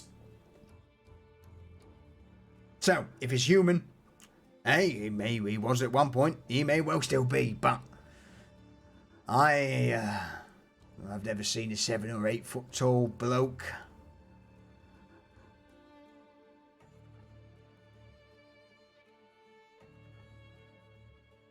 Is he like a mage? Like where does he get his power from? He knows a little bit of magic. They all do. Anyone sort of an inquisitor or above in the Crimson Court have been trained, or if not trained, then indoctrinated, I guess is the word. They all know rudimentary magics. Mostly about control, domination.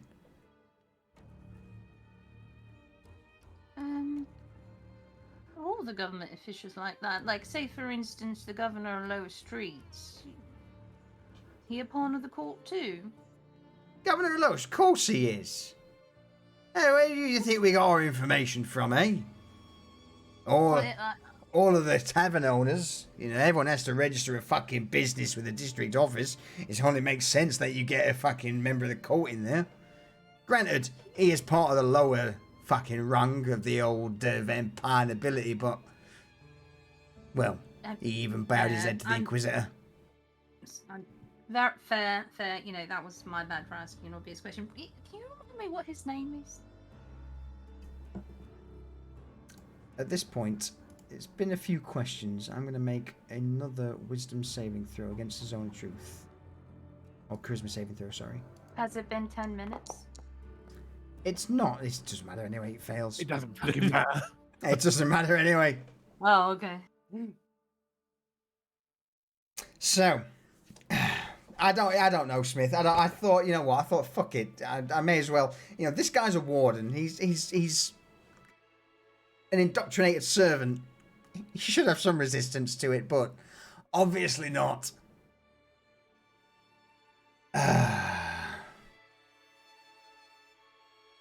Vanya is like a like the flute playing to a what would you like, a king cobra? That's what I like to think that she is. Snake charmer? That could go so many different ways. Well, we're not with going to these go guys. those ways. We're going to get the answer to my question. So, what his true name? Vampire's true name. Fucking, that's a question now, ain't it?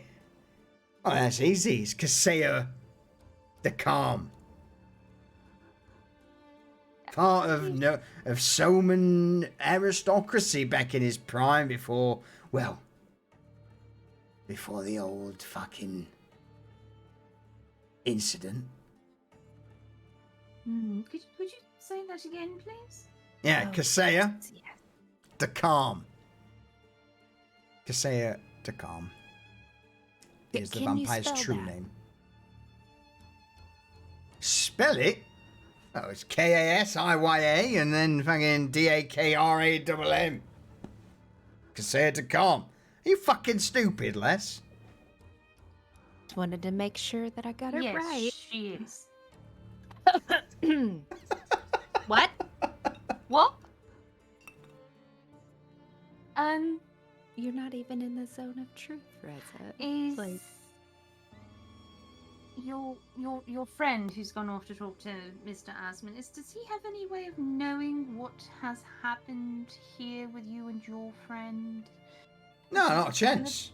I mean, we're 4 fucking mantas from the old lower streets. It's a nice, easy execution. It should have just been a case of sitting you at a bench, putting an arrow in each, in the heads of those 4 fuckers, and then reporting back to him. And granted, it might be a little bit suspicious if we don't return, but What would he assume if you didn't return? well, we'd probably assume that something happened and he'd more than likely in a few days after finding out, send someone to burn the old place down. I fucking hate Zone of Truth. God damn it.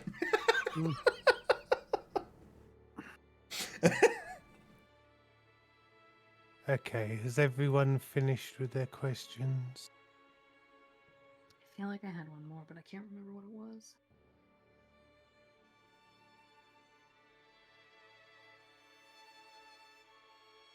What's the Inquisitor's weakness? I mean, I have no idea. It's not exactly something that I really plan to test. I look at him Does funny he- and he could crush my head like a fucking turnip. I mean, he's not into like voluptuous ladies or a bit of the drink or. Well, I mean, looking at you, love, you're definitely not voluptuous. And you're definitely not a fucking lady. Not my type, at least. And I doubt you'd be able to impress the old Inquisitor. Well, Does he have a type? Maybe I don't. I don't think his interests run to carnal, Vanya. I'm quite certain. Well, we need to find out what his other interests are then. He has no interests. You know, again, once all he's interested in is getting back into the Forlorn district back north and out of this shithole. He hates it here. We all hate it here. Having to deal with riffraff like you, fucking dirty scum. We hate it here too, so I take no offense at that. So would he be willing to, if we were to help with whatever it is that he's looking for so that he didn't have to do it, you know, kind of a partnership? No, it'd kill you when you're done.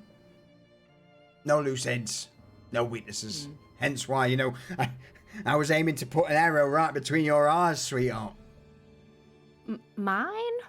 Oh, absolutely. Yeah, I was, you know, ideally just to sit you all down on a bench and put an arrow between the eyes of each and every one of you. And then obviously these fuckers turned up, so that scuppered that plan. So, There's no love in you either. Right, I think this conversation is wearing a little thin now. I will say, though, if you are going to try and off me, I will fight back. I'm not just going to stand here and die like some mutt, you know. well, I am sort of hungry, Garrett.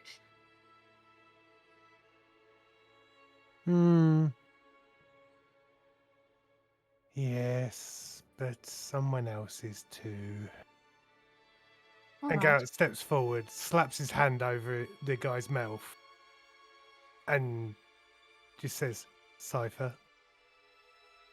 Are the words "a fate worse than death" ring in his ear as a giant shadow rears up from the back of Saito and tears his shadow away from his fucking being in a big sweep. But you shot an arrow into him. The man's soul is immediately shredded from his body, leaving naught but just a husk of flesh and blood as it stands there, motionless, eyes glazed.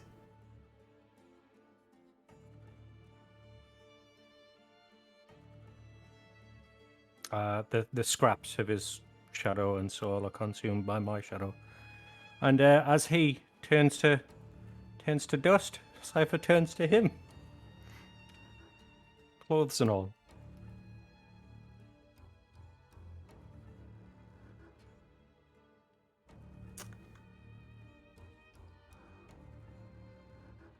You all Vanya's see. gonna- So go. Oh, go ahead. No, go for it. So does she sees him turn into him, right? His flesh begins to peel back, turn and grey, as his flesh just begins to peel away. And eventually naught remains but the man's clothes and armor as it drops to the ground. But we all see that Cypher's taken on his appearance, right? Absolutely. Okay. Right, we need to move quickly. Drag the warden against the wall. Hmm. Desmond's help gonna you. go do this. Oh, Desmond then- probably doesn't need Reza's help. He's going to Vanya- slam what's left of him against the wall violently. Perfect. Vanya's gonna express. Is this just a way to lure him? Because I feel like we're putting Cypher in danger. Like he's Just- gonna see right through that, right? Just wait. Okay. I will explain all in a minute. We don't have Okay. time. Okay.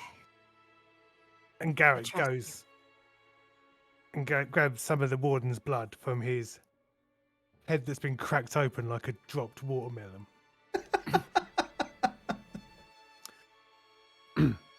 And on the wall, in the man's blood, he writes, Mobus Doctore.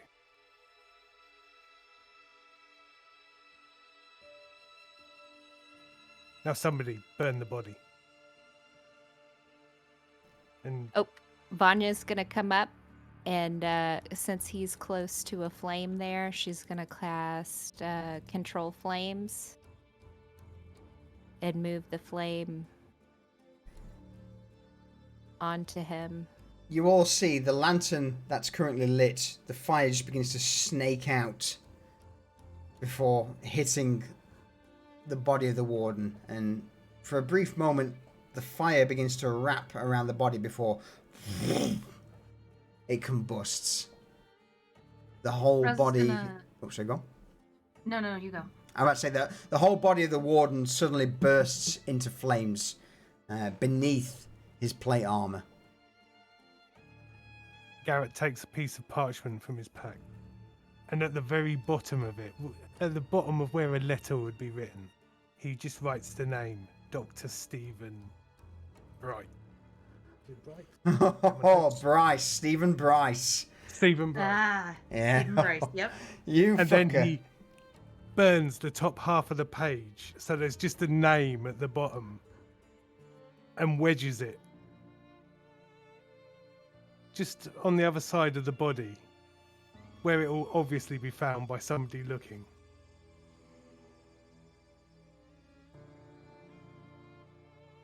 And now, Cypher, if you could escort us back to the Folly in your current form.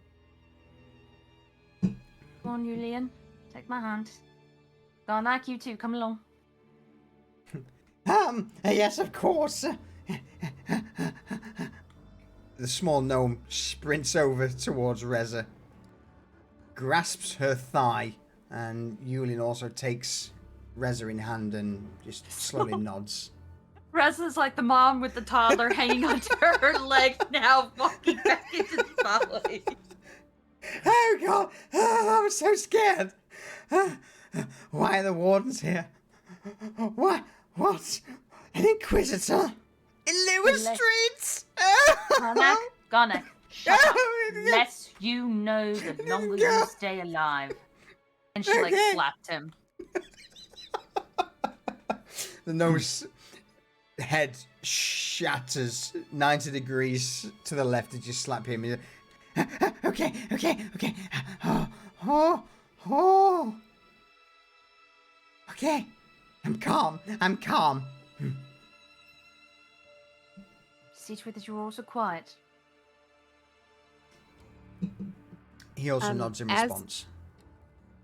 Go on, Vanya. As they're walking off, Vanya is going to cast Telepathic Link to Garrett and kind of have a little bit of conversation with him, be like, in the event that the Inquisitor comes back, do you want me to cast suggestion or something to alter our... Because he can kind of get the truth out of us and to be able to make us kind of believe what happened was something different. I don't know if that would work, and it could just put you all in more danger. the thing with the truth is not telling the whole truth. Just tell enough of the truth for you to be believed. And don't volunteer information more than you have to. You can say we were escorted back to the Baron's Folly by a man with a bow. There is no lie in this, so the Inquisitor will believe it. Good. Okay, I will coach them on this, and I'll make sure that Garnak understands this as well. The other warden's body was burnt, and Mobus Doctore was written on the wall. I wish this was being said out loud, Reza has so many things to say. I mean, we can talk about it back. Okay. All right, Garrett. I'll make sure that everybody knows to speak the truth, but only what is relevant. See, You know what I Vanya, mean. that's why I do not fear your zone of truth. I do not lie. I've never wanted to use it against you to learn anything, Garrett, and I didn't mean it against anyone else previously, and You did the right thing. If I could have asked you to do it, I would have done. like just recently, and she's like beaming with like In this one proud of herself. time, you were perfect. You did everything I needed.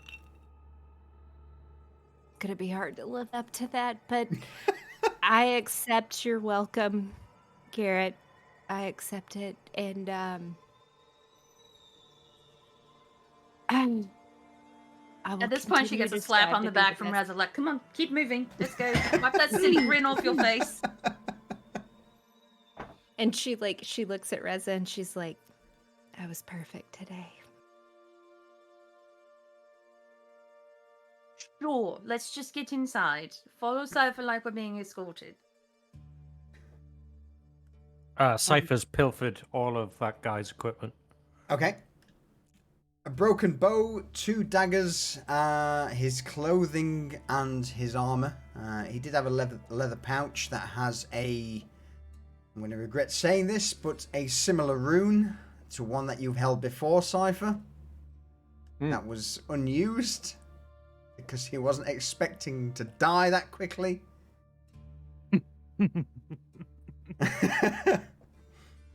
Fuck 'em. In fact, let me throw... Yeah, I'll do it later. So, with that, the convoy is escorted by what can only be described as a warden of the Crimson Court back through the alleys of lower streets to the main road, heading north, and eventually you make it to the courtyard of the Baron's Folly. At this point, all lanterns in the Folly have been doused. There is no one there. As you step through the door into the Folly proper, you get the impression that Lyella laid low with the crowd.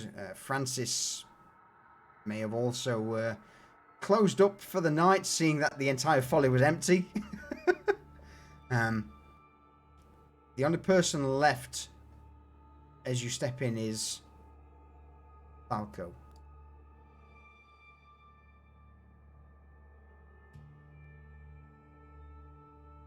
Okay.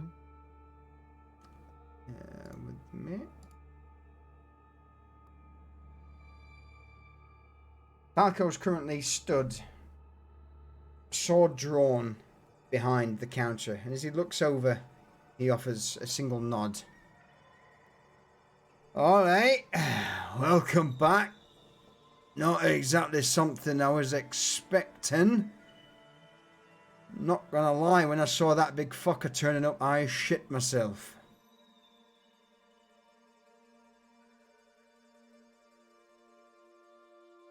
We were not expecting him so soon. Falco slowly nods and then with a thumb over his shoulder towards the shelf. I'm gonna get myself a drink and it's gonna be free, alright? Because what the seeing Julian and Garnak also enter the tavern, he offers a single nod. Alright, it seems that everyone's safe. Where's Oh. Layla? Ayala, oh, she's fine. She fucked off with the crowd. She made a motion back earlier, popped her head in, said that she'd be, well, to be honest with you, I told her to go back to her quarters and wait for good news. So if you, Julian, you alright? Julian pipes up from the back. Yes, I'm alright. Obviously, a little stressed, but apart from that, I'm good. Yes, I'll, if someone could escort me back to my, my quarters, I'd appreciate it. I think I need a stiff drink. I'll take you there. Do you... Yep, come on, follow. Here, take my hand. And she'll quickly walk him back to, the rooms where, he and Layla live. Sure. As this is happening, the rest of you, I would imagine, would step into the folly, get your bearings, grab a drink potentially, or in fact, you know what? Go on. What do you all do? Is you step back in, with Reza taking Julian back. I immediately go, bunkhouse. where's Krieger? Krieger. Honestly, he said something about that he'd had run-ins with the wardens in the past, and he escorted the crowd out. I'm not entirely certain where that fucker is at the minute. Okay. He was supposed to be on the door this morning when that happened.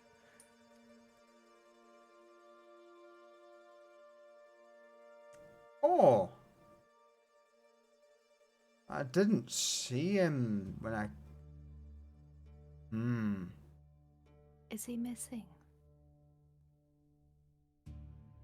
Roll me an investigation check. Me or Cypher, or do You. Whoever. us. Okay. Whoever.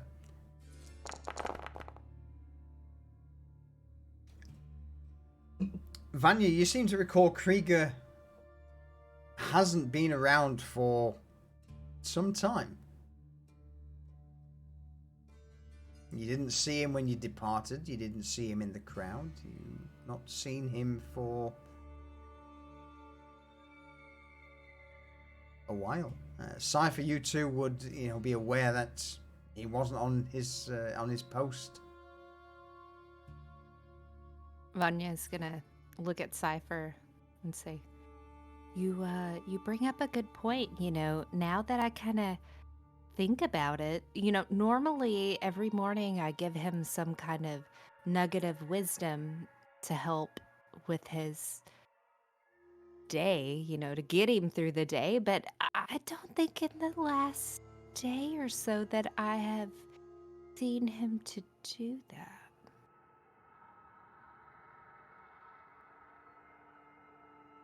Can we have one of the boys try and find him? I can.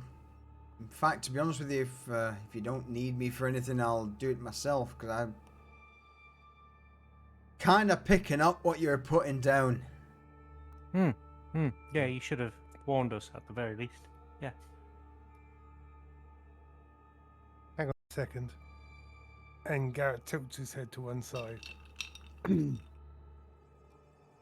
Reza, can you check Krieger's room for me?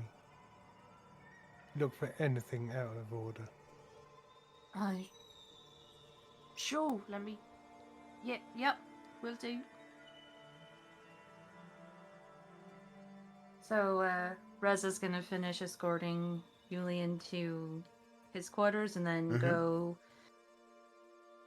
head towards Krieger's room to see what might be up there. As you step through the... So go on, Garrett. I was just going to say to Falco, Reza will check Krieger's room. Anywhere Alright. else you can think of he could be.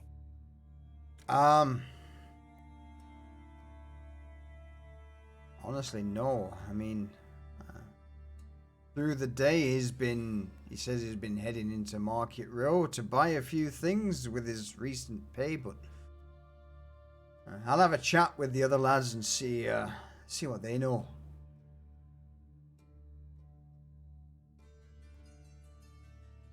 Yes, if you would do that, be as quickly as possible. Something Falco here smells. Nods, bows his head in respectful response before heading out of the door behind Reza and Julian. Garrett spins on his heels, looks at Cypher. Show me the wounds. Do we have to use the needle? It depends on the wounds. The wounds definitely need a needle. Then we will be using the needle. Okay. If you want to keep going out front, we're gonna have. Well, I didn't do a know, metal suit. did I? Not my fault, Vanya left me alone. And he starts skulking towards downstairs, slowly stripping off. Did she hear that? More than likely, yeah. Lefty, what? We were there together, Garrett. Like, I really don't even know in what situation. Like, he was standing there right by the guy. Like, he could have gotten out of the way. What was I supposed to do? Tell him to move? I guess I could have told him to move. It I wouldn't mean, have made yes. any difference. Okay. I just think he can grow from this situation, you know? It's like he can learn. Like, maybe later after he heals, I can, like, say, hey, don't stand next to the guy with the big sword. And maybe your life will be better. Okay, I'll gonna come go up with and something check a his little bit more. wounds. Give me. Yeah. I need to be back for when Falco does. Okay. Okay, so we'll quickly sort out the. I imagine you're going to try and stitch Cypher up because Cypher. Oh yeah. How bad is it at the moment? Cypher's a wreck. He's been putting on a brave face, but as soon as he's out of sight, he's in shock, he's in shaking, there's a cold sweat. He's literally holding in his In fucking fact, guts. hold that thought for a moment. Let's do one thing we haven't done yet. Roll me the little skull and crossbones.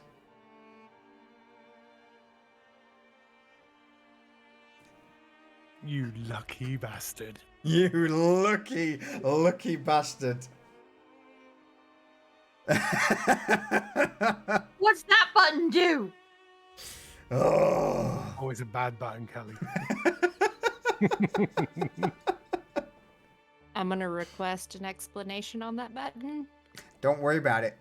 So, do Until you carry have to on, press the button.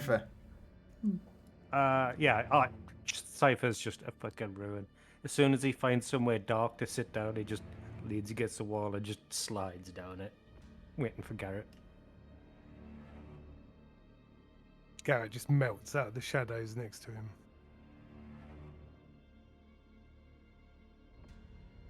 Kneels down and starts peeling back his clothing.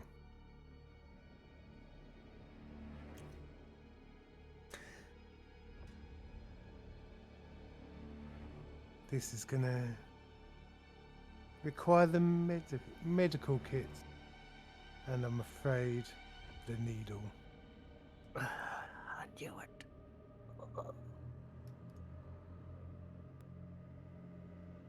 Okay.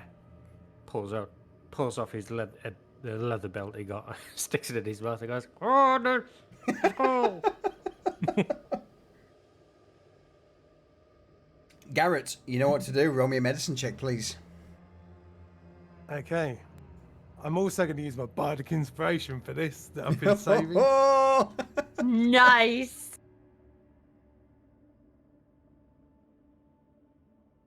So what do I get for that? I can't remember. It's been so long.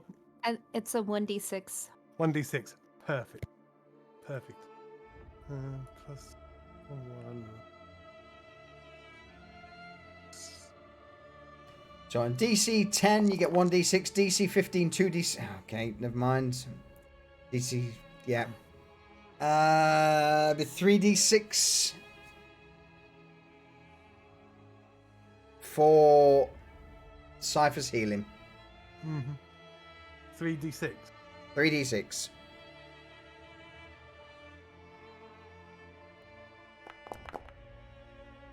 So, Cypher, you gain 11 hit points, but the exhaustion stays because that was a harrowing ordeal. Cypher grabs his blanket out of his little satchel that he carries everything in, and literally just throws it over himself, and immediately is in bed wherever he's lying. So he uses the queer blanket, and he just goes back to fucking bed. Oh. So are you basically wanting a short rest? Yeah, for the rest of the day, Cypher's done. Like, he's not All right. talked to anybody. In that case, any further questions, you are out of... You're out. You're done. All right. That blanket is so cool. It's a good little meme item. I do like my meme items. What was the stuffed beast again? It's a rugged wolf. That was it, the Rogan Wolf. Yeah. All right. Meanwhile, over the courtyard outside the Baron's Folly, in the bunkhouse, Reza, you've escorted Julian to his room where you see Layla. Immediately as the door's flung open, Layla launches herself at Julian, giving him a big hug and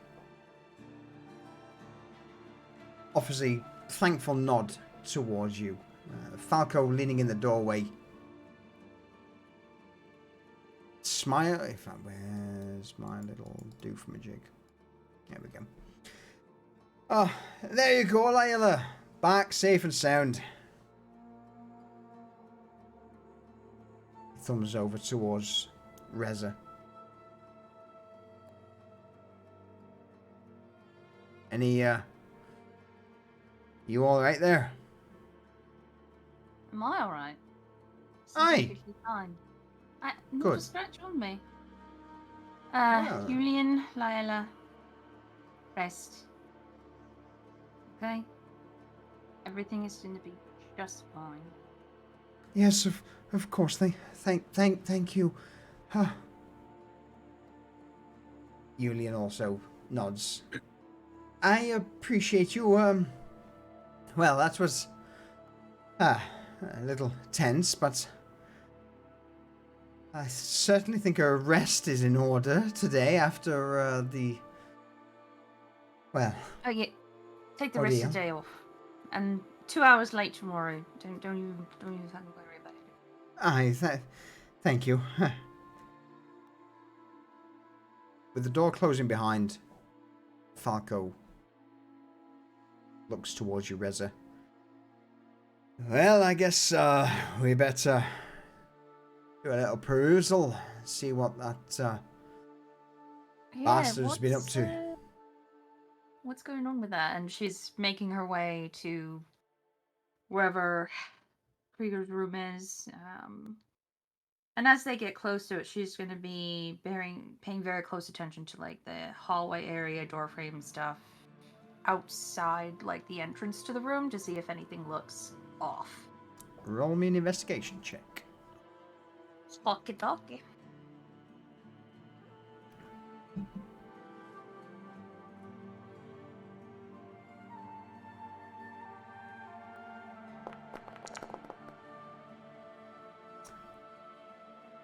Nothing seems out of the ordinary. There's no traps or... What exactly are you looking for?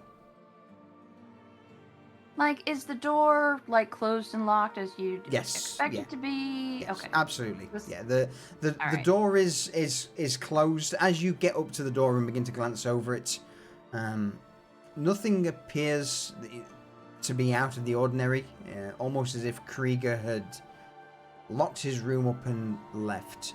There's no telltale signs of any traps or strings. As you quickly glance through the keyhole to his room, there's no string there to indicate anything would be trapped or any alerts. Okay, she tries the doorknob. The room is locked, as expected. She makes a questioning gesture look to Falco and points at the doorknob. Like, do you have the keys for this? Falco reaches down, takes a string of keys from his pouch and nods, offering the key towards you, Reza. So she takes the key, turns it in the lock till she hears a click, then pauses and waits for a minute and listens to see if she hears Silence. any movement. Okay. Pushes the door open. You're met with a somewhat untidy room. Krieger's room is not exactly the most well-kept quarters. There's a multitude of empty bottles, wrappers from street food scattered around the place. His bed unmade, clothes spread all over, and a somewhat musky smell, that of an unwashed individual. So basically everything you'd expect from... Krieger, yeah. Yeah. Yeah. Yeah. Falco, pinching his nose, follows behind. Ah, fucking hell.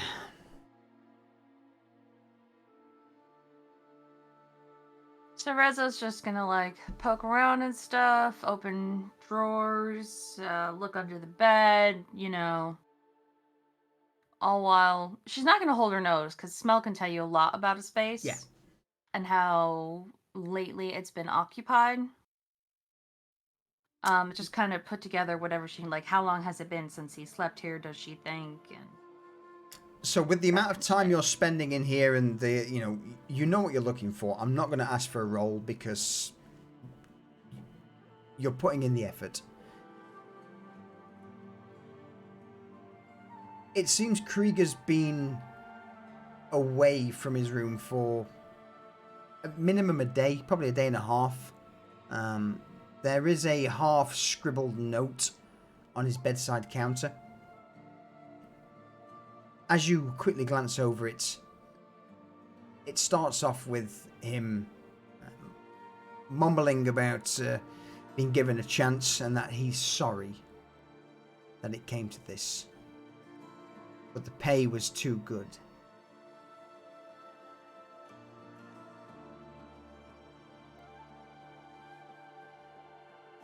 And does it look like it's addressed towards those that are running the folly? There's no names mentioned. It's only a brief paragraph that in effect states, if you're reading this, sorry it came to this. The pay was just far too good for someone such as I. It had to be done.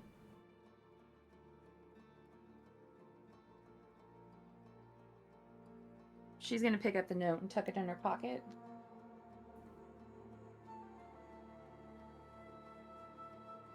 And just make sure that all his weapons and most valuable things that he'd need for the kind of job he'd been doing have also been taken with him. They have. There are no weapons. There is no sign of any coin. His armor gone. Whatever remains in Krieger's room is purely just basic clothing and trash. Right. Okay. So she walks over to the window and just cracks it open just to start airing out the room. And let's have somebody get this shithole cleaned up and ready for the next tenant. Looks like based on these notes, he's fucked off for better pay. So I'm gonna go share it to Garrett. Falco nods in response. And with that, both of you depart Krieger's room. As this is all going on, Desmond, is there anything you wish to add to all of this? Well, Desmond is concerned about how things are going. So once everyone's had time to settle a little bit, Desmond's going to go try to find Garrett. And just ask him some questions. So he's going to just see if he can find him a little bit after everyone's settled it back in and they're about their things, about their way. Okay, so in fact, before you ask your question, I'm going to call a quick pee break. All right. Bladder like a thimble today, haven't you? I am. I'm sort of trying to keep the whole hydration thing going, but honestly, it's backfiring. Mate, I know the feels. Yeah, I'm getting old. So, Hydrate, just like a racehorse. yeah. All right, be right back. Be right back. In fact, before I do that, Curry Rug, if you're still here, thank you very, very much for the follow. I appreciate it. Apologies for not catching it earlier. It's certainly been one of those more involved sessions. But again, thank you kindly. I appreciate it. All right, we will be right back.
Back. Welcome back. Go.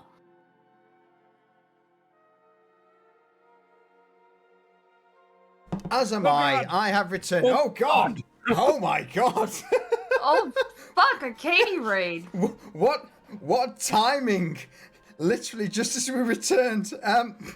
Wiggle raid. Welcoming everyone. Holy crap.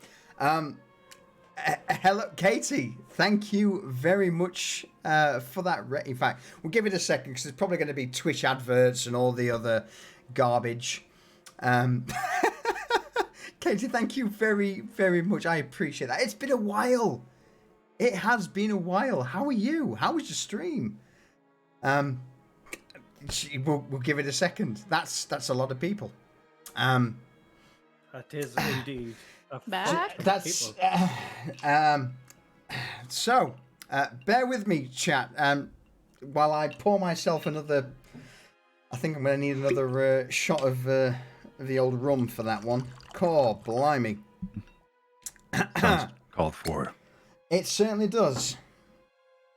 Welcome in, Raiders, and again, Katie, thank you very, very, very much for that raid.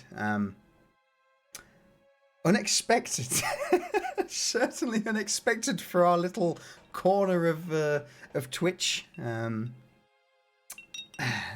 me have a drink first before I introduce myself properly. Hello. My name is Solution. I am a not a huge streamer these days. Currently, we run. Thank you again, Katie. I appreciate that. We will try our best. We will. Yeah, I am basically at the moment a dungeon master for a dark fantasy 5th edition campaign. In the past, I have RP'd a considerable amount on various games. I mean, God, blimey. Give me a moment. I am certainly overwhelmed with the amount of support and love. But yeah, basically, just to give you a brief oversight. We're currently playing a campaign in Dungeons & Dragons 5th edition called Pariahs. We have a group of somewhat... How to put it? In fact, do you know what? Go on, crew. Give yourself a brief introduction to everyone who's just joined. We're all monsters here. You're not wrong. What are you on about? I am adorable, taking a nap with my fucking teddy bear right now.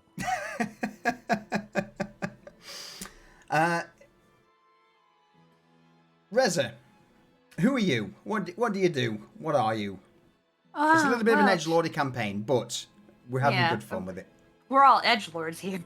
Absolutely. Teresa is a half-elven arcane archer, D&D racer class. She also, in the particular campaign setting we're using, happens to be a baby vampire. So, we do some fun shit with that, and Absolutely. yeah. So it's a good time. It is. So, yeah, Reza is our resident vampire character. Desmond, who are you? If you want, if you could introduce yourself to chat, that would be appreciated. Desmond, the fighter of all things, is a puppet that is essentially a cursed machination featuring the remains of a cursed child. Kind of just a little demon doll thing that is overly protective and vicious. Not wrong there. Our main tank of the party. Next up, Chucky. Yeah. Go on, Scott. Yeah. Think if you could basically make Chucky, a bit larger and A member of the Addams family. basically, yeah. Essentially, if you combine like Gomez with Chucky, something similar to that, and just again, a lot of aggression. That's fair. That's fair. Next up, Garrett. Who are you? What do you do? Garrett's a half-elf rogue, Psyblade, and for some reasons sort of developed into the father of this little band of misfits. Good times. It is. Garrett is kind of the mastermind behind the whole group of pariahs. The vast majority seem to look to him as their guiding figure. Another rogue, I know. But yeah, Soulblade Rogue. It's been... You are kind of the brains of the group, I would say. Yeah? I don't I'm know. with the plan. Desmond's coming up with some pretty unique, He is. resolutions. He is. Next up, Cypher. Who are you? What do you do? I am whoever the fuck I want to be. As I am a changeling. And I'm a sorcerer of the realm of shadow magic. A sorcerer of So I shadow use magic? and consume shadows for shits and giggles. He could be anyone, anywhere, coming from the Anyhow. darkness. Yes, anyhow, even. Absolutely. And in that case, then, last but not least, Yes, I'm almost dead. True. you are almost dead. What's that? We may have had a combat earlier, chat. It was a rough one. Right. It was a rough one. Last but not least, Vanya, who are you? What do you do? Oh my goodness. How much time do we have? So Vanya is a half elf bard, and I don't know those of you who may be familiar with Tony Robbins. She's kind of like that for the group. She is a motivational speaker. She sees the light in everything and wants everyone to do their best and to transform into doing the right thing in this dark world. It is. So We all before hate we, her. absolutely, everyone hates it. Everyone hates it. No, they don't really. But just to quickly give everyone a brief, God, how can we summarize the campaign? It's Dark. somewhat edge. It's dark. It's a dark fantasy setting in a city that has never seen sunlight in over 50 years. This group of misfits who currently own a tavern are in the process of, whilst trying to hide their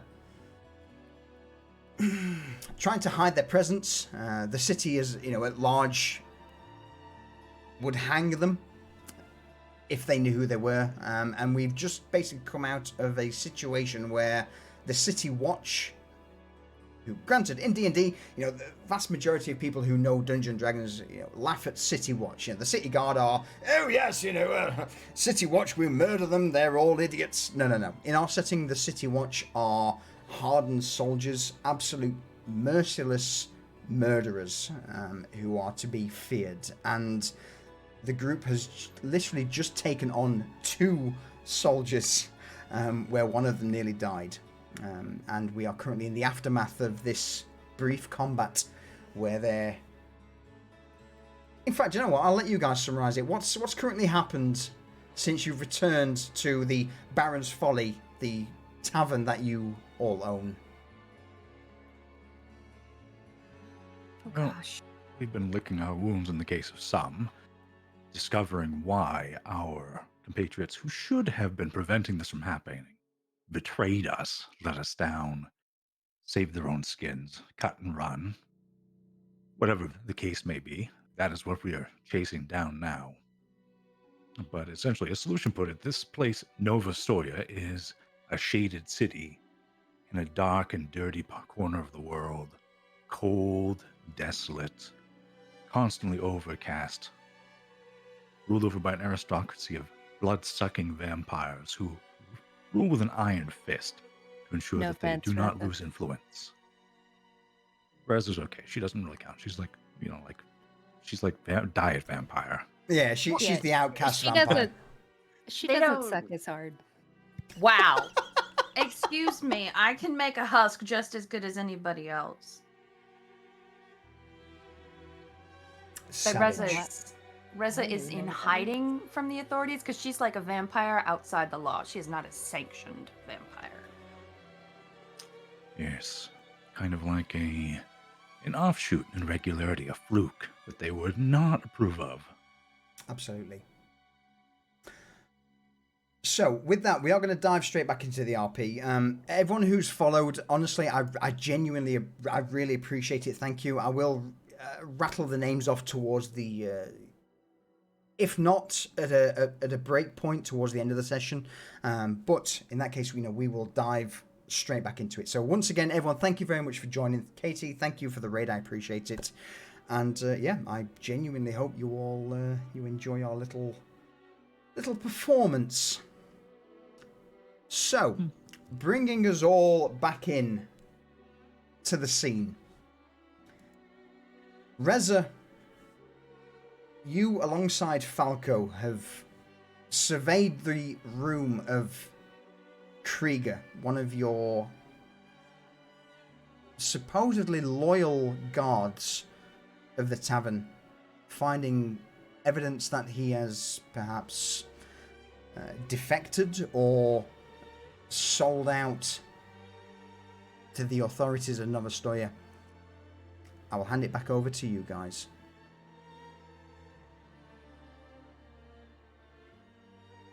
Right, so Reza and the head guard of the tavern, NPC Falco, we're gonna head back with So- what we found.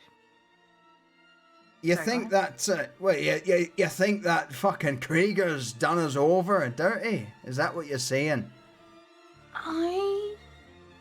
Frankly, Falco, I didn't even know Krieger knew how to write, so I want Garrett Well, to I look mean- at this. If you look at his handwriting, it's as bad as a fucking child, so, Parker holds up a piece of parchment. Fair, but still, I mean, the man... I don't know. We know Osmond was out there recruiting for something big. The Inquisitors. Who the fuck knows what he's got himself into, but let's just get this back to Garrett and the others, and we'll figure it out and figure out somebody to do overnight, because we do not want to get surprised again. Aye, well in that case, I'll see about getting Errol and a few of the others on watch overnight, and oh shite. Alright, let's head back, see what the rest have to say about this. Right, okay. So they're gonna head back into where everybody else in the Folly has gathered. So with Reza and Falco returning back to the Baron's Folly. At this stage, as you both step in, you see Garrett tending and stitching up the wounds of Cypher. Vanya, what are you up to? Vanya is she likes to stress clean whenever things are getting a little hairy. So she has been frantically sweeping, and anytime that somebody takes a step, she is sweeping under their feet and trying to get up every little morsel of dirt and just trying to take her mind off of what's happening. Does Reza see this when she walks back in? Absolutely. Yeah, absolutely. Totally stomping my feet on the floor to make it extra dirty when I walk in. Falco also ends up dragging in some mud into the tavern. As he glances over, he looks towards Vanya. Shite. Sorry. Oh shit, Cypher, are you okay? I'm okay.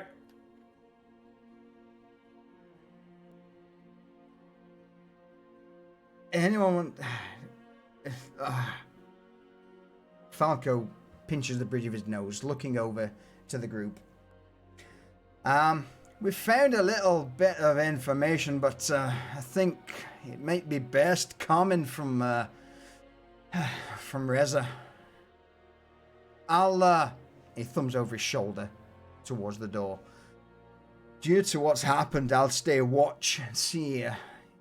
Obviously, let you know if any shite decides to come our way. Thank you. Falco, paper, please. Oh, fuck, hey. With that, Falco reaches into his pouch, takes out the written scroll from Krieger and hands it towards you, Teresa. Thank you.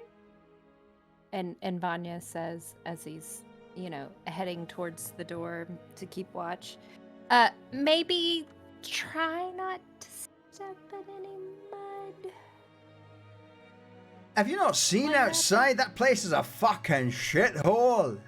Alright, I'll do what I can, don't... Yeah. Hop around. Sorry, Vanya. dive over the puddles or something. I don't know. Mm, And with that, Vanya, Falco departs. I thought you were a stress eater, not a stress cleaner. I've started to get other things because eating just hasn't been enough.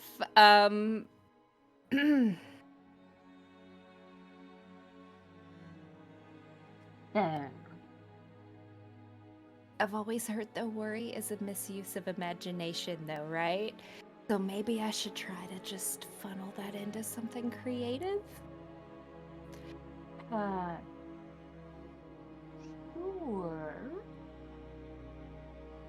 So what have you found?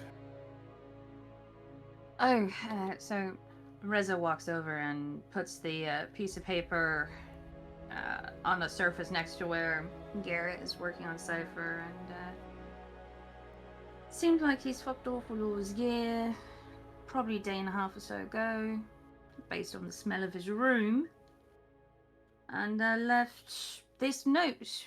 Apparently, didn't even know the man was literate, but apparently he's got a better offer from somewhere else, and pay he couldn't refuse for a fucker like him, so he's fucked off.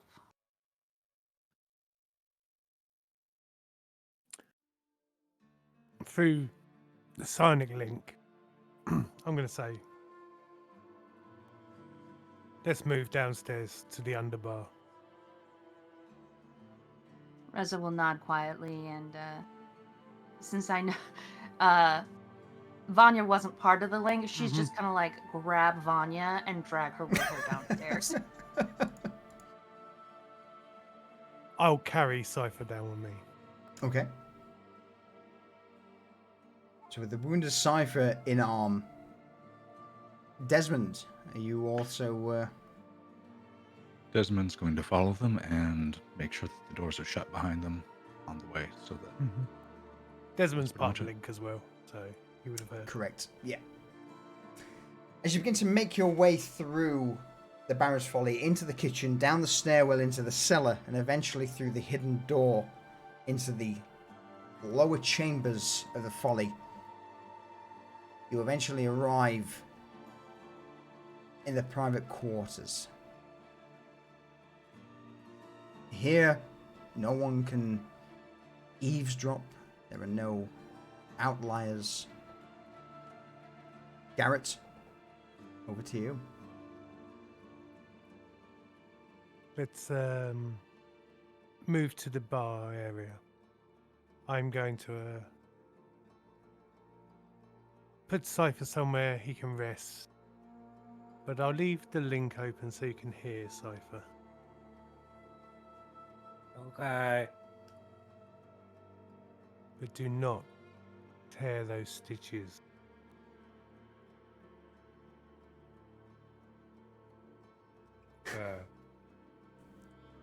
It's definitely not poking them with his finger. Oops.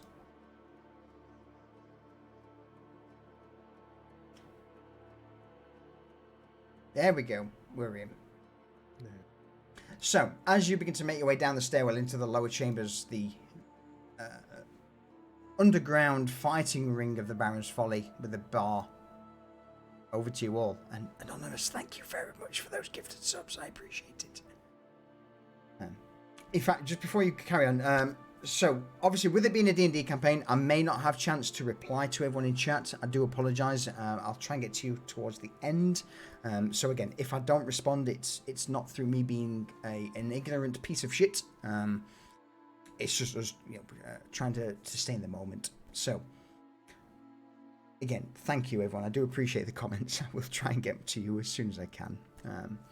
But anyway, with you all making your way down into the chamber, Garrett, you set Cypher down next to the bar, and with that, the scene is yours. For those Vanya's- of you... Oh, Go on. Vanya's gonna pipe up. So, how long do we have until the Inquisitor doesn't have his wardens come back and then comes here to see what has happened to them. And what are we gonna do, Garrett?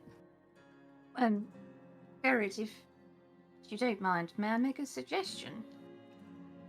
Go ahead.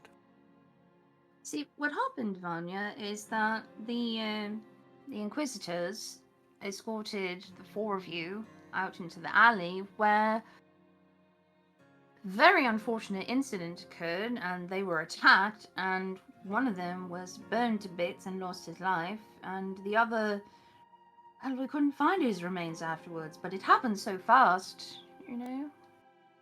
By the Morbus Morbe Doctore, right? Well, Vanya, so the thing is, can't Words. tell a bold-faced lie. See what I just did? I recounted the facts without implicating myself.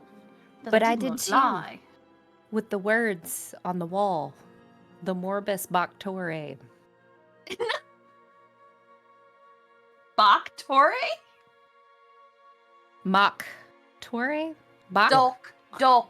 Toy. Doc, like a doctor. That makes sense why Cypher was talking about a doctor earlier.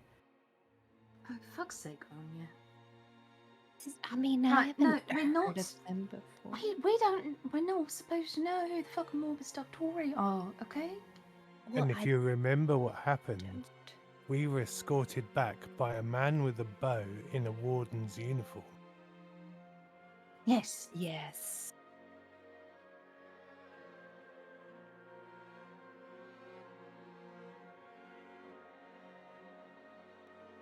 Who very well could be working with the Morbus Doctore. Mm-hmm. Mm. He could be. That's why he's still alive, right? I don't know where he is. He escorted us back and disappeared. He dropped a piece of paper as we were walking out, but we didn't have a chance to read it. No. Shame that. Hate to see a warden fall on the line of duty, seeing as how they are the protectors of the city. But for the time being, I would definitely say that Cypher maybe wears another face in public, and you use one of your fantastic disguises. I could be his sister. Maybe we could give Julian a few days away from the bar. That's a much better idea than my idea. I will make sure to go and relay that after we are done talking here. So who's gonna tend the bar, or do I need to look like You are. Julian? No, you're going to put a Like a new disguise on, hire. and you're going to be our new temporary barkeep that we're trying out. Well, what's my name? What's Giselle Munchen. Munchin?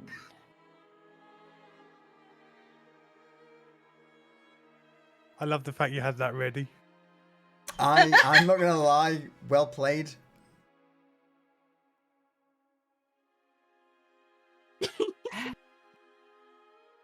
Well, as I like to say, if opportunity doesn't knock, you build a door. And did you say Bucelle? Giselle. Giselle. That sounds a lot more elegant or eloquent. I know, than that's what why I thought you said said. Giselle. 'Cause Giselle Munchen Giselle. from the Baroque Empire, relocated here, and you are now apprenticing to be a bartender with us.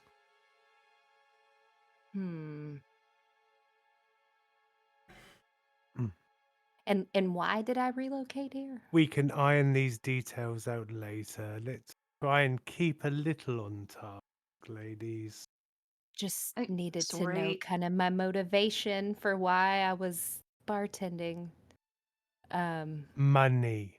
Always a good motivation. I know, but am I sending it back to my family, or am I, am Later. I running from my Vanya. past? Vanya, Task. I'll come up with something. You do that. The second part, we have found, well, not we, Reza has found this note in Krieger's room. It appears he has left us for more money. It doesn't say who or what he has done before he has left. So, Gary, I'm sorry, do you have a way of double checking to make sure that was written by Krieger? Do we If- have a way?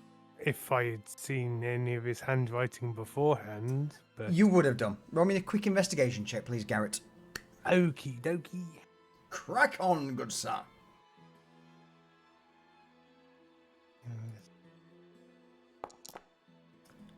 As you glance over the parchment, Krieger's handwriting is, even with an 11, pretty indistinguishable from others. Sorry, distinguishable, not indistinguishable, distinguishable, due to the fact that Krieger's not exactly the most educated individual of the guards of the Baron's Folly. It does indeed appear to be his handwriting.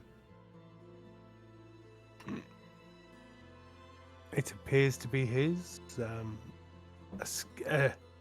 Not even a skilled forger, but a forger could recreate it without a problem. But it looks genuine to my eye. Okay. But if he's working for somebody else, there are people in this city with means and access to magics and things that we do not. I would like the entire Baron's Folly searching. You each do your own rooms, public areas, we do amongst ourselves. Just to make sure nothing has been left either as a trap or a way of listening in on us. Oh, and look for, because you guys remember the frog that I got, right? So look for like little figurines um that don't, really look like they belong, because well, I haven't got to use my frog yet, but have you guys seen it? I think you're the only one with a figurine collection. Well, I'm just saying, they could have one too, right?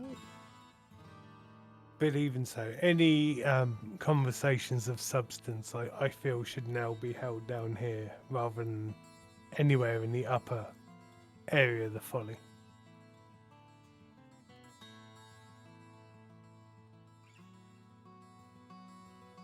Did Garrett, did Krieger ever see down here, or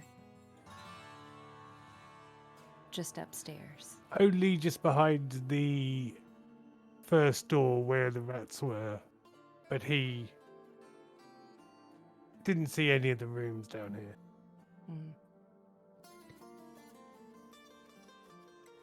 Mm. We brought him with us on our first visits here. Did we? I thought we brought Falco down with us the first time. Yeah, I thought, and he got pretty badly injured, and then I remember Reza like healing him in ways. We have brought Krieger down here as well.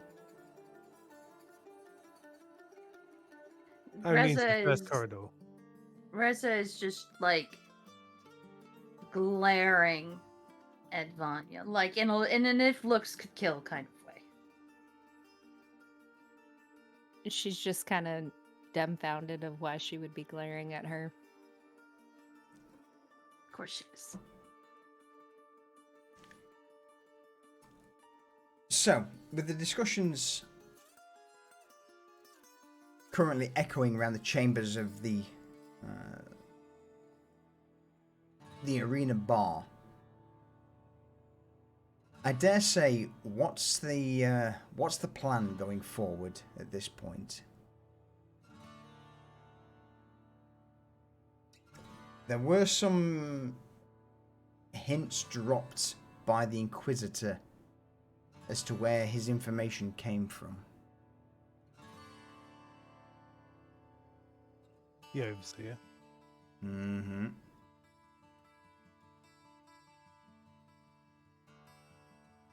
So, with that in mind,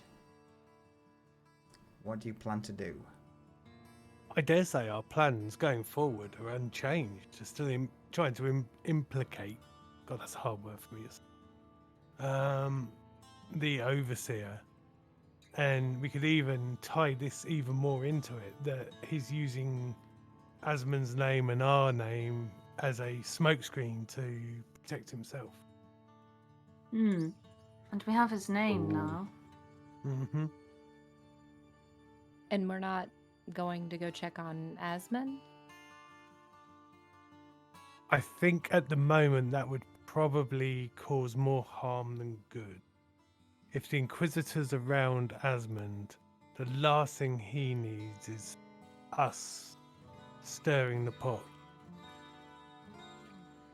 Basically, I think Osmond's dug his own grave and it's up to him to climb out of it today. As tight and as alcohol swilled that he is, he's no fool. He hasn't kept to his position for as long as he has without being able to talk his way out of a problem or two. Indeed. He was fully expecting the Inquisitor to come his way, and I dare say he has multiple levels of protection for himself, even if it's just keep you away from the table while the Inquisitor's in that district. The best way we could serve him now is to remove the Inquisitor by giving him a guilty party. Because as soon as he finds a guilty party, he will go back from whence he came.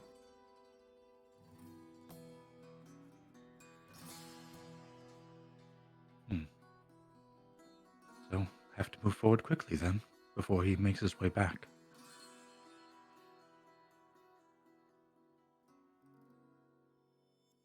Perhaps we best get this search underway then, starting down here, bottom to top, so to speak. Before we break up, has anyone else got any questions, any ideas, any problems? I need no more surprises right now. Can we just so that, Cypher's hurt, I don't know if he's going, can we go over the plan? Is he staying here? Who's doing what? Like, has things changed? It's I'm just gonna start, let like, Cypher- scrubbing the bar. I'm going to let Cypher rest for as long as he needs. And then when he awakes, we'll decide what his part will be in the plan going forwards.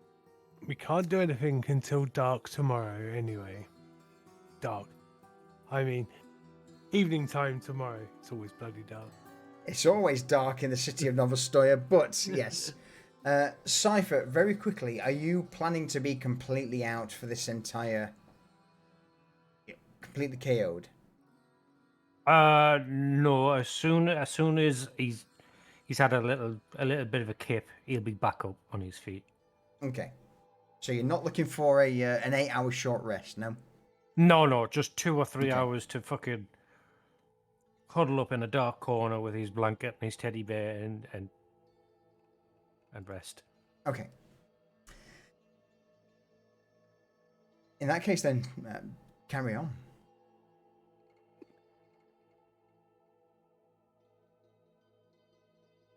Well, if we could start with the search, I will continue with the forgery,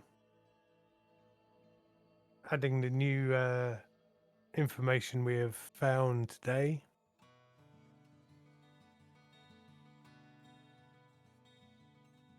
Yes, I'll go tell Julian to take what you think, the next 3 days of? Say 3 days to start with, and then if we need him to stay away for longer, we will keep him away for longer. Assure him that both he and Lila will be looked after in this time. Right, we'll pay them their wages, got it. Indeed. What about the gnome?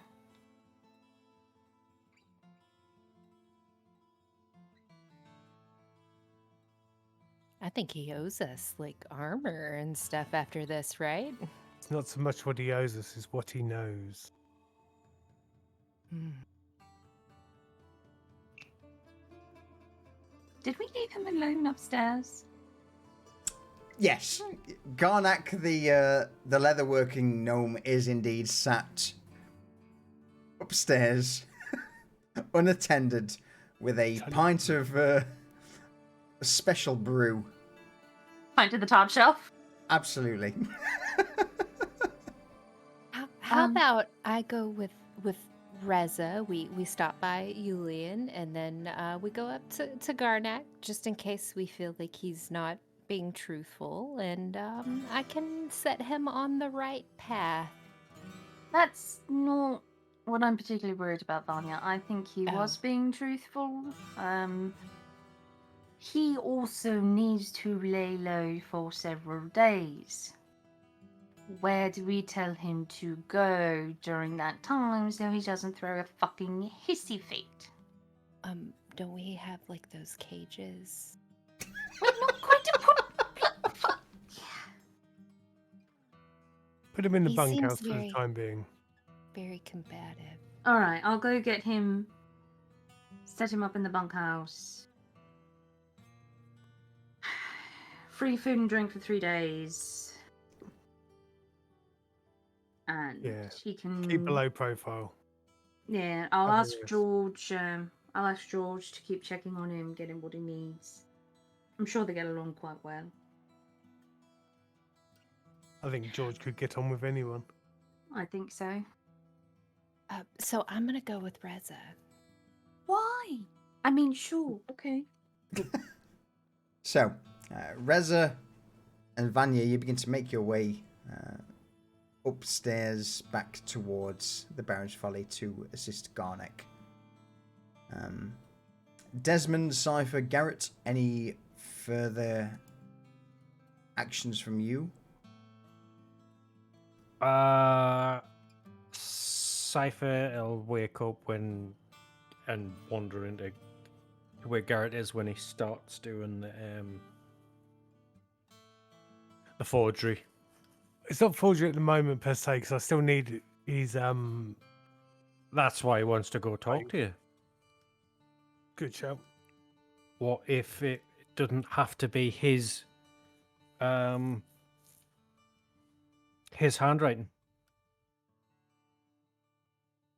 What if you just the letters you find are a correspondence with somebody else? Doesn't have to be a Alright. diary, just a copy of a correspondence, Well- he's going to get letters to talk, right? Hold that thought temporarily. Desmond, what's your current plan? Desmond is currently just thinking about certain things, but he's more concerned about how long it's going to take for everything to kind of shift and how long we have to move. And, on the spot ideas, he has a lot of things that pop up, but doesn't have anything to contribute here. So Okay. he's just going to keep out of it. So, what we'll do is we'll pan towards, as Vanya and Reza begin to make their way out of the lower chambers of the Baron's Folly, up the stairwell into the cellar, and eventually back into the Folly proper. Where, at this point, Falco is currently indisposed, and Garnak is sat stuffing his face with various ingredients and food from the kitchen, surrounded by a multitude of tankards. He looks up as Vanya and Reza step out of the kitchen, Oh, welcome back. Oh, I've had quite a... You look quite pale. Points I'm always towards pale. Reza.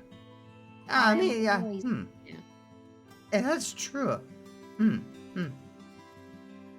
Not like I can really get a suntan in Novastoria. Yes, well, the fact that there is no sun anymore is certainly...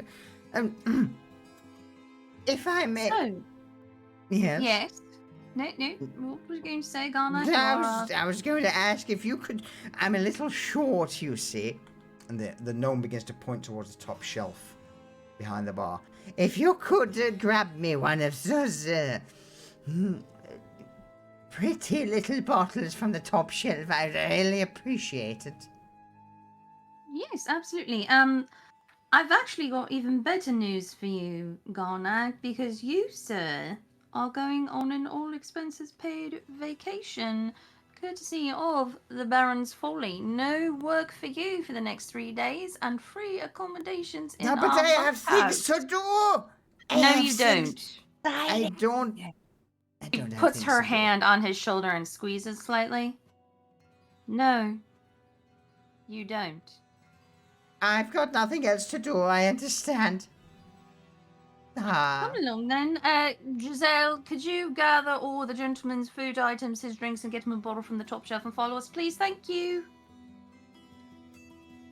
Vanya looks around a little confused, like not remembering you. that was her. Oh, I'm serving Garnek now.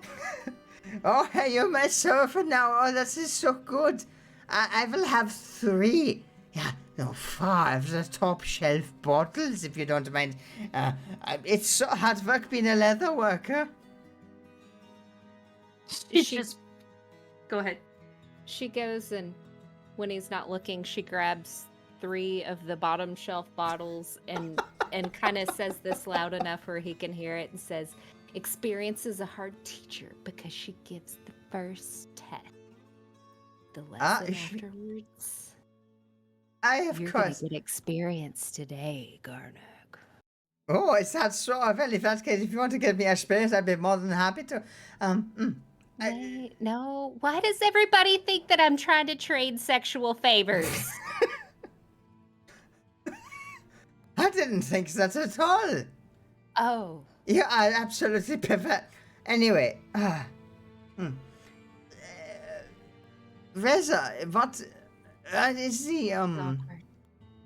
what happened with the old wardens? Well, you remember, don't you, what happened in the alley? It's very unfortunate. No, I someone- don't remember a damn thing.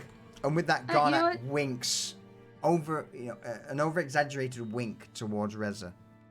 What happened? Well, it's quite scary, as I've heard, that some ruffians, or appearing ruffians, attacked the wardens. And one of them was burned to death, and the other one brought us back inside, apparently. It all happened so fast, we don't really know what happened. And I heard that there was words of like a morbus Bactore. Doc! Doctore. The gnome nods in response and offers a somewhat sly grin in response. Very well, I understand. If that's the case, then yeah, this Morvis Doctore ambushed the wardens. Well, at least I'm Shocking. safe now. I didn't actually have chance to offer my thanks, but thank you for saving my life. It is appreciated. You're welcome. That is all part of being our friends. As Yeah. it were. So here's what's going to happen now. You need to lay low for a few days, so we're going to put you up in the bunkhouse. We're going to stay there for 3 days, and we'll kind of get a feel for what's going on, see if you need to stay any longer, but we will take care of you while you're here. So yeah, just relax. Maybe we'll get you some like charcoal and stuff. You can sketch out new armor plans if you want to, but you will need to keep low and stay here and inside. So don't leave your room. Basically. If there is anything that you have that I could perhaps tinker with, then... We could ask Garrett, but I can't. I don't have an answer for that question. Like tools or like building blocks? Like, what do you mean? Well, if you have if any of your armor is somewhat damaged or needs a little bit of a repair, then I can do that. Yes. Oh, yeah. We will look into that. Cypher's armor probably needs repairing. What about Reza? That armor that Cypher got? Does that need repairing too? Is that what I just said? No, you said Cypher's armor. He picked up some additional. I don't know. armor We'll figure it in out. the Come on, store? let's just grab all his food and drink, and come on, let's get him settled in the bunkhouse. Oh, but I am not finished with my drink yet. I know, we're bringing it with us. We're bringing it with us. Okay, Come on. that's fine. That's fine. Okay. The gnome Should we grabs get him a the bell drinks. if he needs something? No, what the hell? George, check on him, Vanya. Stop improvising. Oh, that would draw attention. Vet, you if want he to had a- be my you want to be my little assistant? I'll take it. Reza just you could starts feed me pushing him grapes. forward with the hand that's on the shoulder towards the door. I'm not gonna be here, Gardak. The gnomes ushered out at the Baron's Folly, back towards the bunkhouse where he's set up. And with that, after, I would say 15 to 20 minutes, Reza, Vanya, you return back to the Folly with the rest of you. Garrett, Desmond, Cypher, what are you up to? Trying to get the images of what I've just listened to out of my mind. That's what I'm trying to- You're welcome.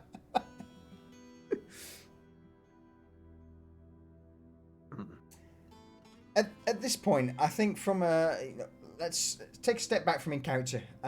What's the current priority of the group? You know, what discuss amongst yourselves. You know, what do we wanted to do from here?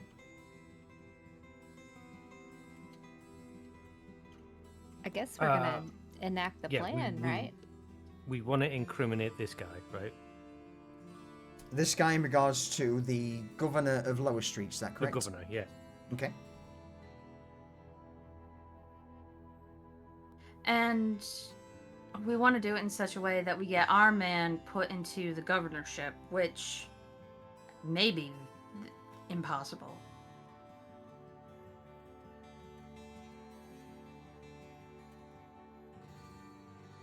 I'm hoping when the current governor gets removed, they will just go to the previous governor and bang him in place, just so there's a continuity of temporary. power. Yeah. Yeah.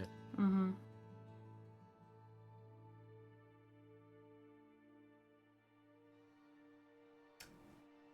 Irish, thank you very much. I understand. We're all fucked. Yeah. Okay. So. Wait, Go that's on, dibs. Reza. Is that dibs? It is It is dibs. dibs. It is Nice indeed. dibs, yeah. It is indeed dibs. Good day, Dibs. Thank you very Yeah. much. See, our biggest priority is getting that in motion ASAP. Sure. Smooches. Now we can tie in the Mobus Doctore into that as well, as we've now got a dead body attached to the Mobus Doctore. And we can even say that the Overseer has got dealings with the Doctore Mm-hmm.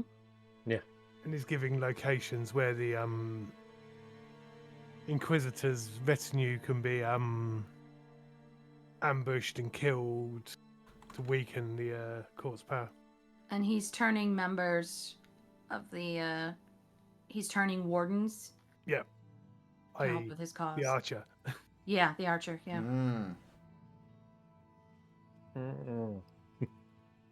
We're so gonna get ourselves killed. It's gonna be great. It's We're gonna going be out in a amazing. blaze of glory. That's what we're doing. So, I dare say the best point of call at the moment would be, as you're all in the Baron's Folly, discuss the final plan on what you wish to enact. We've been going nearly 4 hours. I think it's about time we nailed down exactly now, with the new information at least, what you all wish to do and how you wish to accomplish it.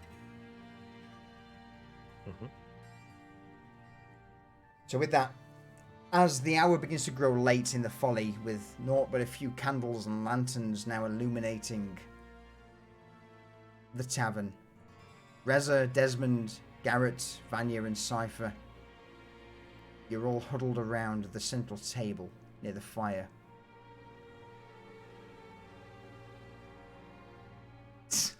God damn it, Nikki, 19-hour stream, hell no. I'm exhausted after 4, dude. We're all old. So old.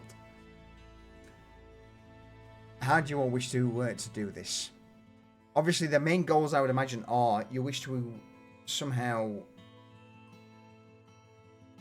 In fact, you know what? No, I'm gonna leave this to you all. Go on. What's the main goals?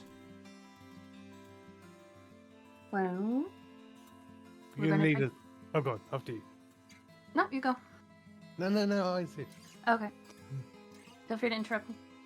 We are going to finish making the documentation to incriminate the current governor of Lower Streets for several things. One, being the one who's actually poking around in the quarantine district in league with the Morbus Doctore, trying to distract from that activity by setting up shit here in Lower Streets to pull scrutiny away from the quarantine district. And what was the third one? There was a third one. Oh, corrupting the wardens. And all kind of like a big power play within the court kind of thing. So produce that documentation, and then we need to bring it to someone's attention somehow in such a way that does not incriminate us. Weren't we gonna plant that in his office? No, we were Well- going to his office to get a copy, some writing of his, so I can forge some annotations and notes in these documents to make it look like he has touched them. Because just correspondence and book that have no relation to the man won't fly. You have to have that little bit of a evidentiary link from him to the documents to the Inquisitor.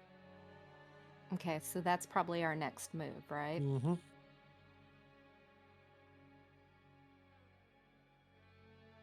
Yeah, getting proof of his handwriting is our next move. Yep. Yep. Now, are we sneaking in there, or is Vanya presenting her business idea? I would say that's a big old no, On the business idea? because she needs to lay low. It was a solid idea. It was until you were marked for death by the Inquisitor. But Yeah, I think Giselle now. Bündchen- No, Yeah. Giselle is learning how to barkeep. I think we have to go wonky third window with Garrett sneaking in that 10-minute guard window at this point. Let's do it. All I need is to see something with his writing on, and I can, and his signature, and I can go from there. So as they're talking about this, Reza will take the pouch with that red stone in it and Okay. hand it over to Garrett and say, "This is that stone. That sounds like it's a counterspell stone." It is If you're- the basically the stone is a one-shot counter spell. You crush it in your hand, and it will it acts as counter spell does.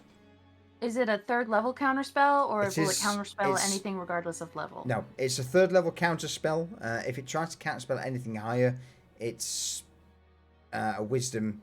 Okay, the roll. Yeah, rules are written. Yes. Okay. Is Garrett strong enough to crush it in his own bare hands, or is he gonna need like a little chisel or hammer or something? Who do you think I am? He's a fucking Fey Lord. Of course he can crush it in his bare hand. I'm just making sure his hands may be weak. I can Okay. make daggers appear in my fingers. I think I can smash everything. I mean, that's like magic in your head.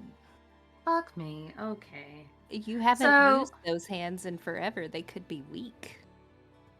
I just Who do you pinned somebody against a wall where Cypher ate his soul. Who do you think made Okay, the freaking point pass to taken. the?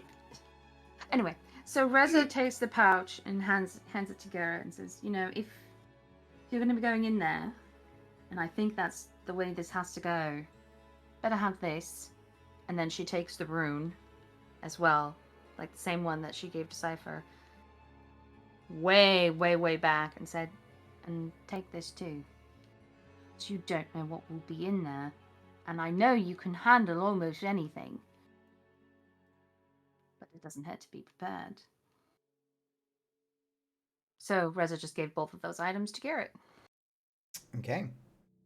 Rip him with. So, Garrett, you've got a single shot counter spell crystal, and also the similar rune that if you are reduced to 0 HP, it cancels it out and restores you to 1 HP, so you don't instantly pass out. I'll take it.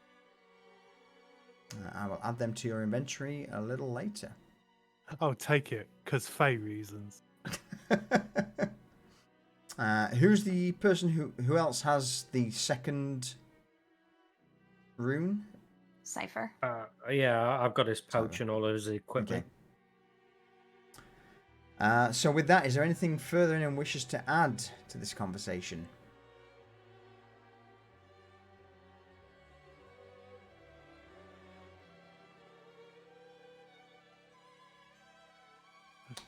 No, No. I think we're pretty good at it. Yeah. I think I think things are next pretty well week's all set up.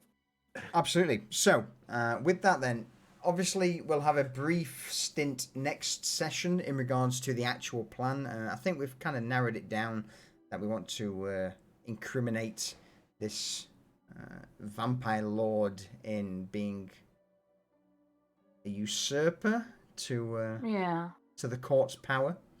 Mhm. And I think next week is the get Garrett a sample of the handwriting day. Yes, the sneaking into the government office of Lower Streets and going from there. All right. Well, with that then, I dare say, any closing statements, any questions for the DM before we finish this session off? This episode went completely different to how I thought it was going to. You are not wrong. I didn't expect to fight 2 wardens. Let's just put it like that. I thought we'd all be dead. You're not the only ones there. Smith, historically my dice as DM are terrible. You know it by now. You know, Especially it by when now. he needs it. Yeah, I mean, yeah, that he pivotal critted moment. Cypher and damn near killed him. In all fairness, Well, I would have one shot you there if not for that fucking strength of the grave. It's your idea, that, by the way.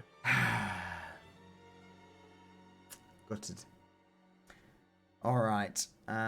In that case, then, any further comments? Goodbye, chat. Goodbye, chat.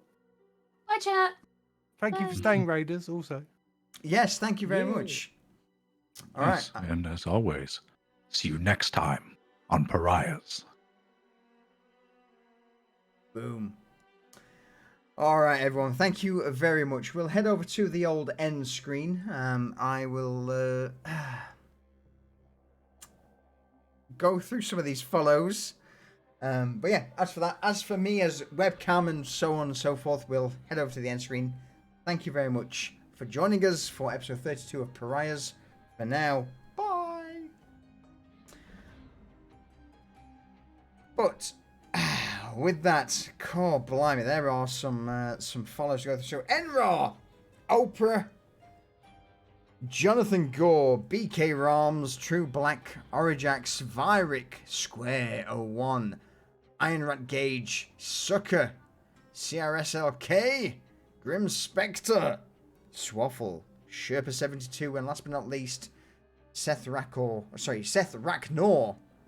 Thank you for the follow. I genuinely appreciate it. On top of that, Rayvon came in with the gifted subs, 5 for that matter.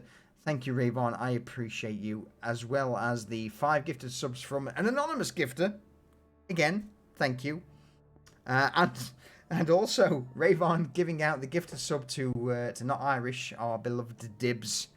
Thank you. So, once again, everyone, thank you very much for the support. Again, with it being a continuous D&D campaign, I understand that people joining in late, it's a little like, what the fuck is going on? But regardless, I hope you all enjoyed it. Thank you kindly, and hopefully we'll see you all for episode 33 next Sunday at the same time for Pariahs. With that, let's go find someone to raid. Again, everyone, thank you for joining us. We'll see you very soon.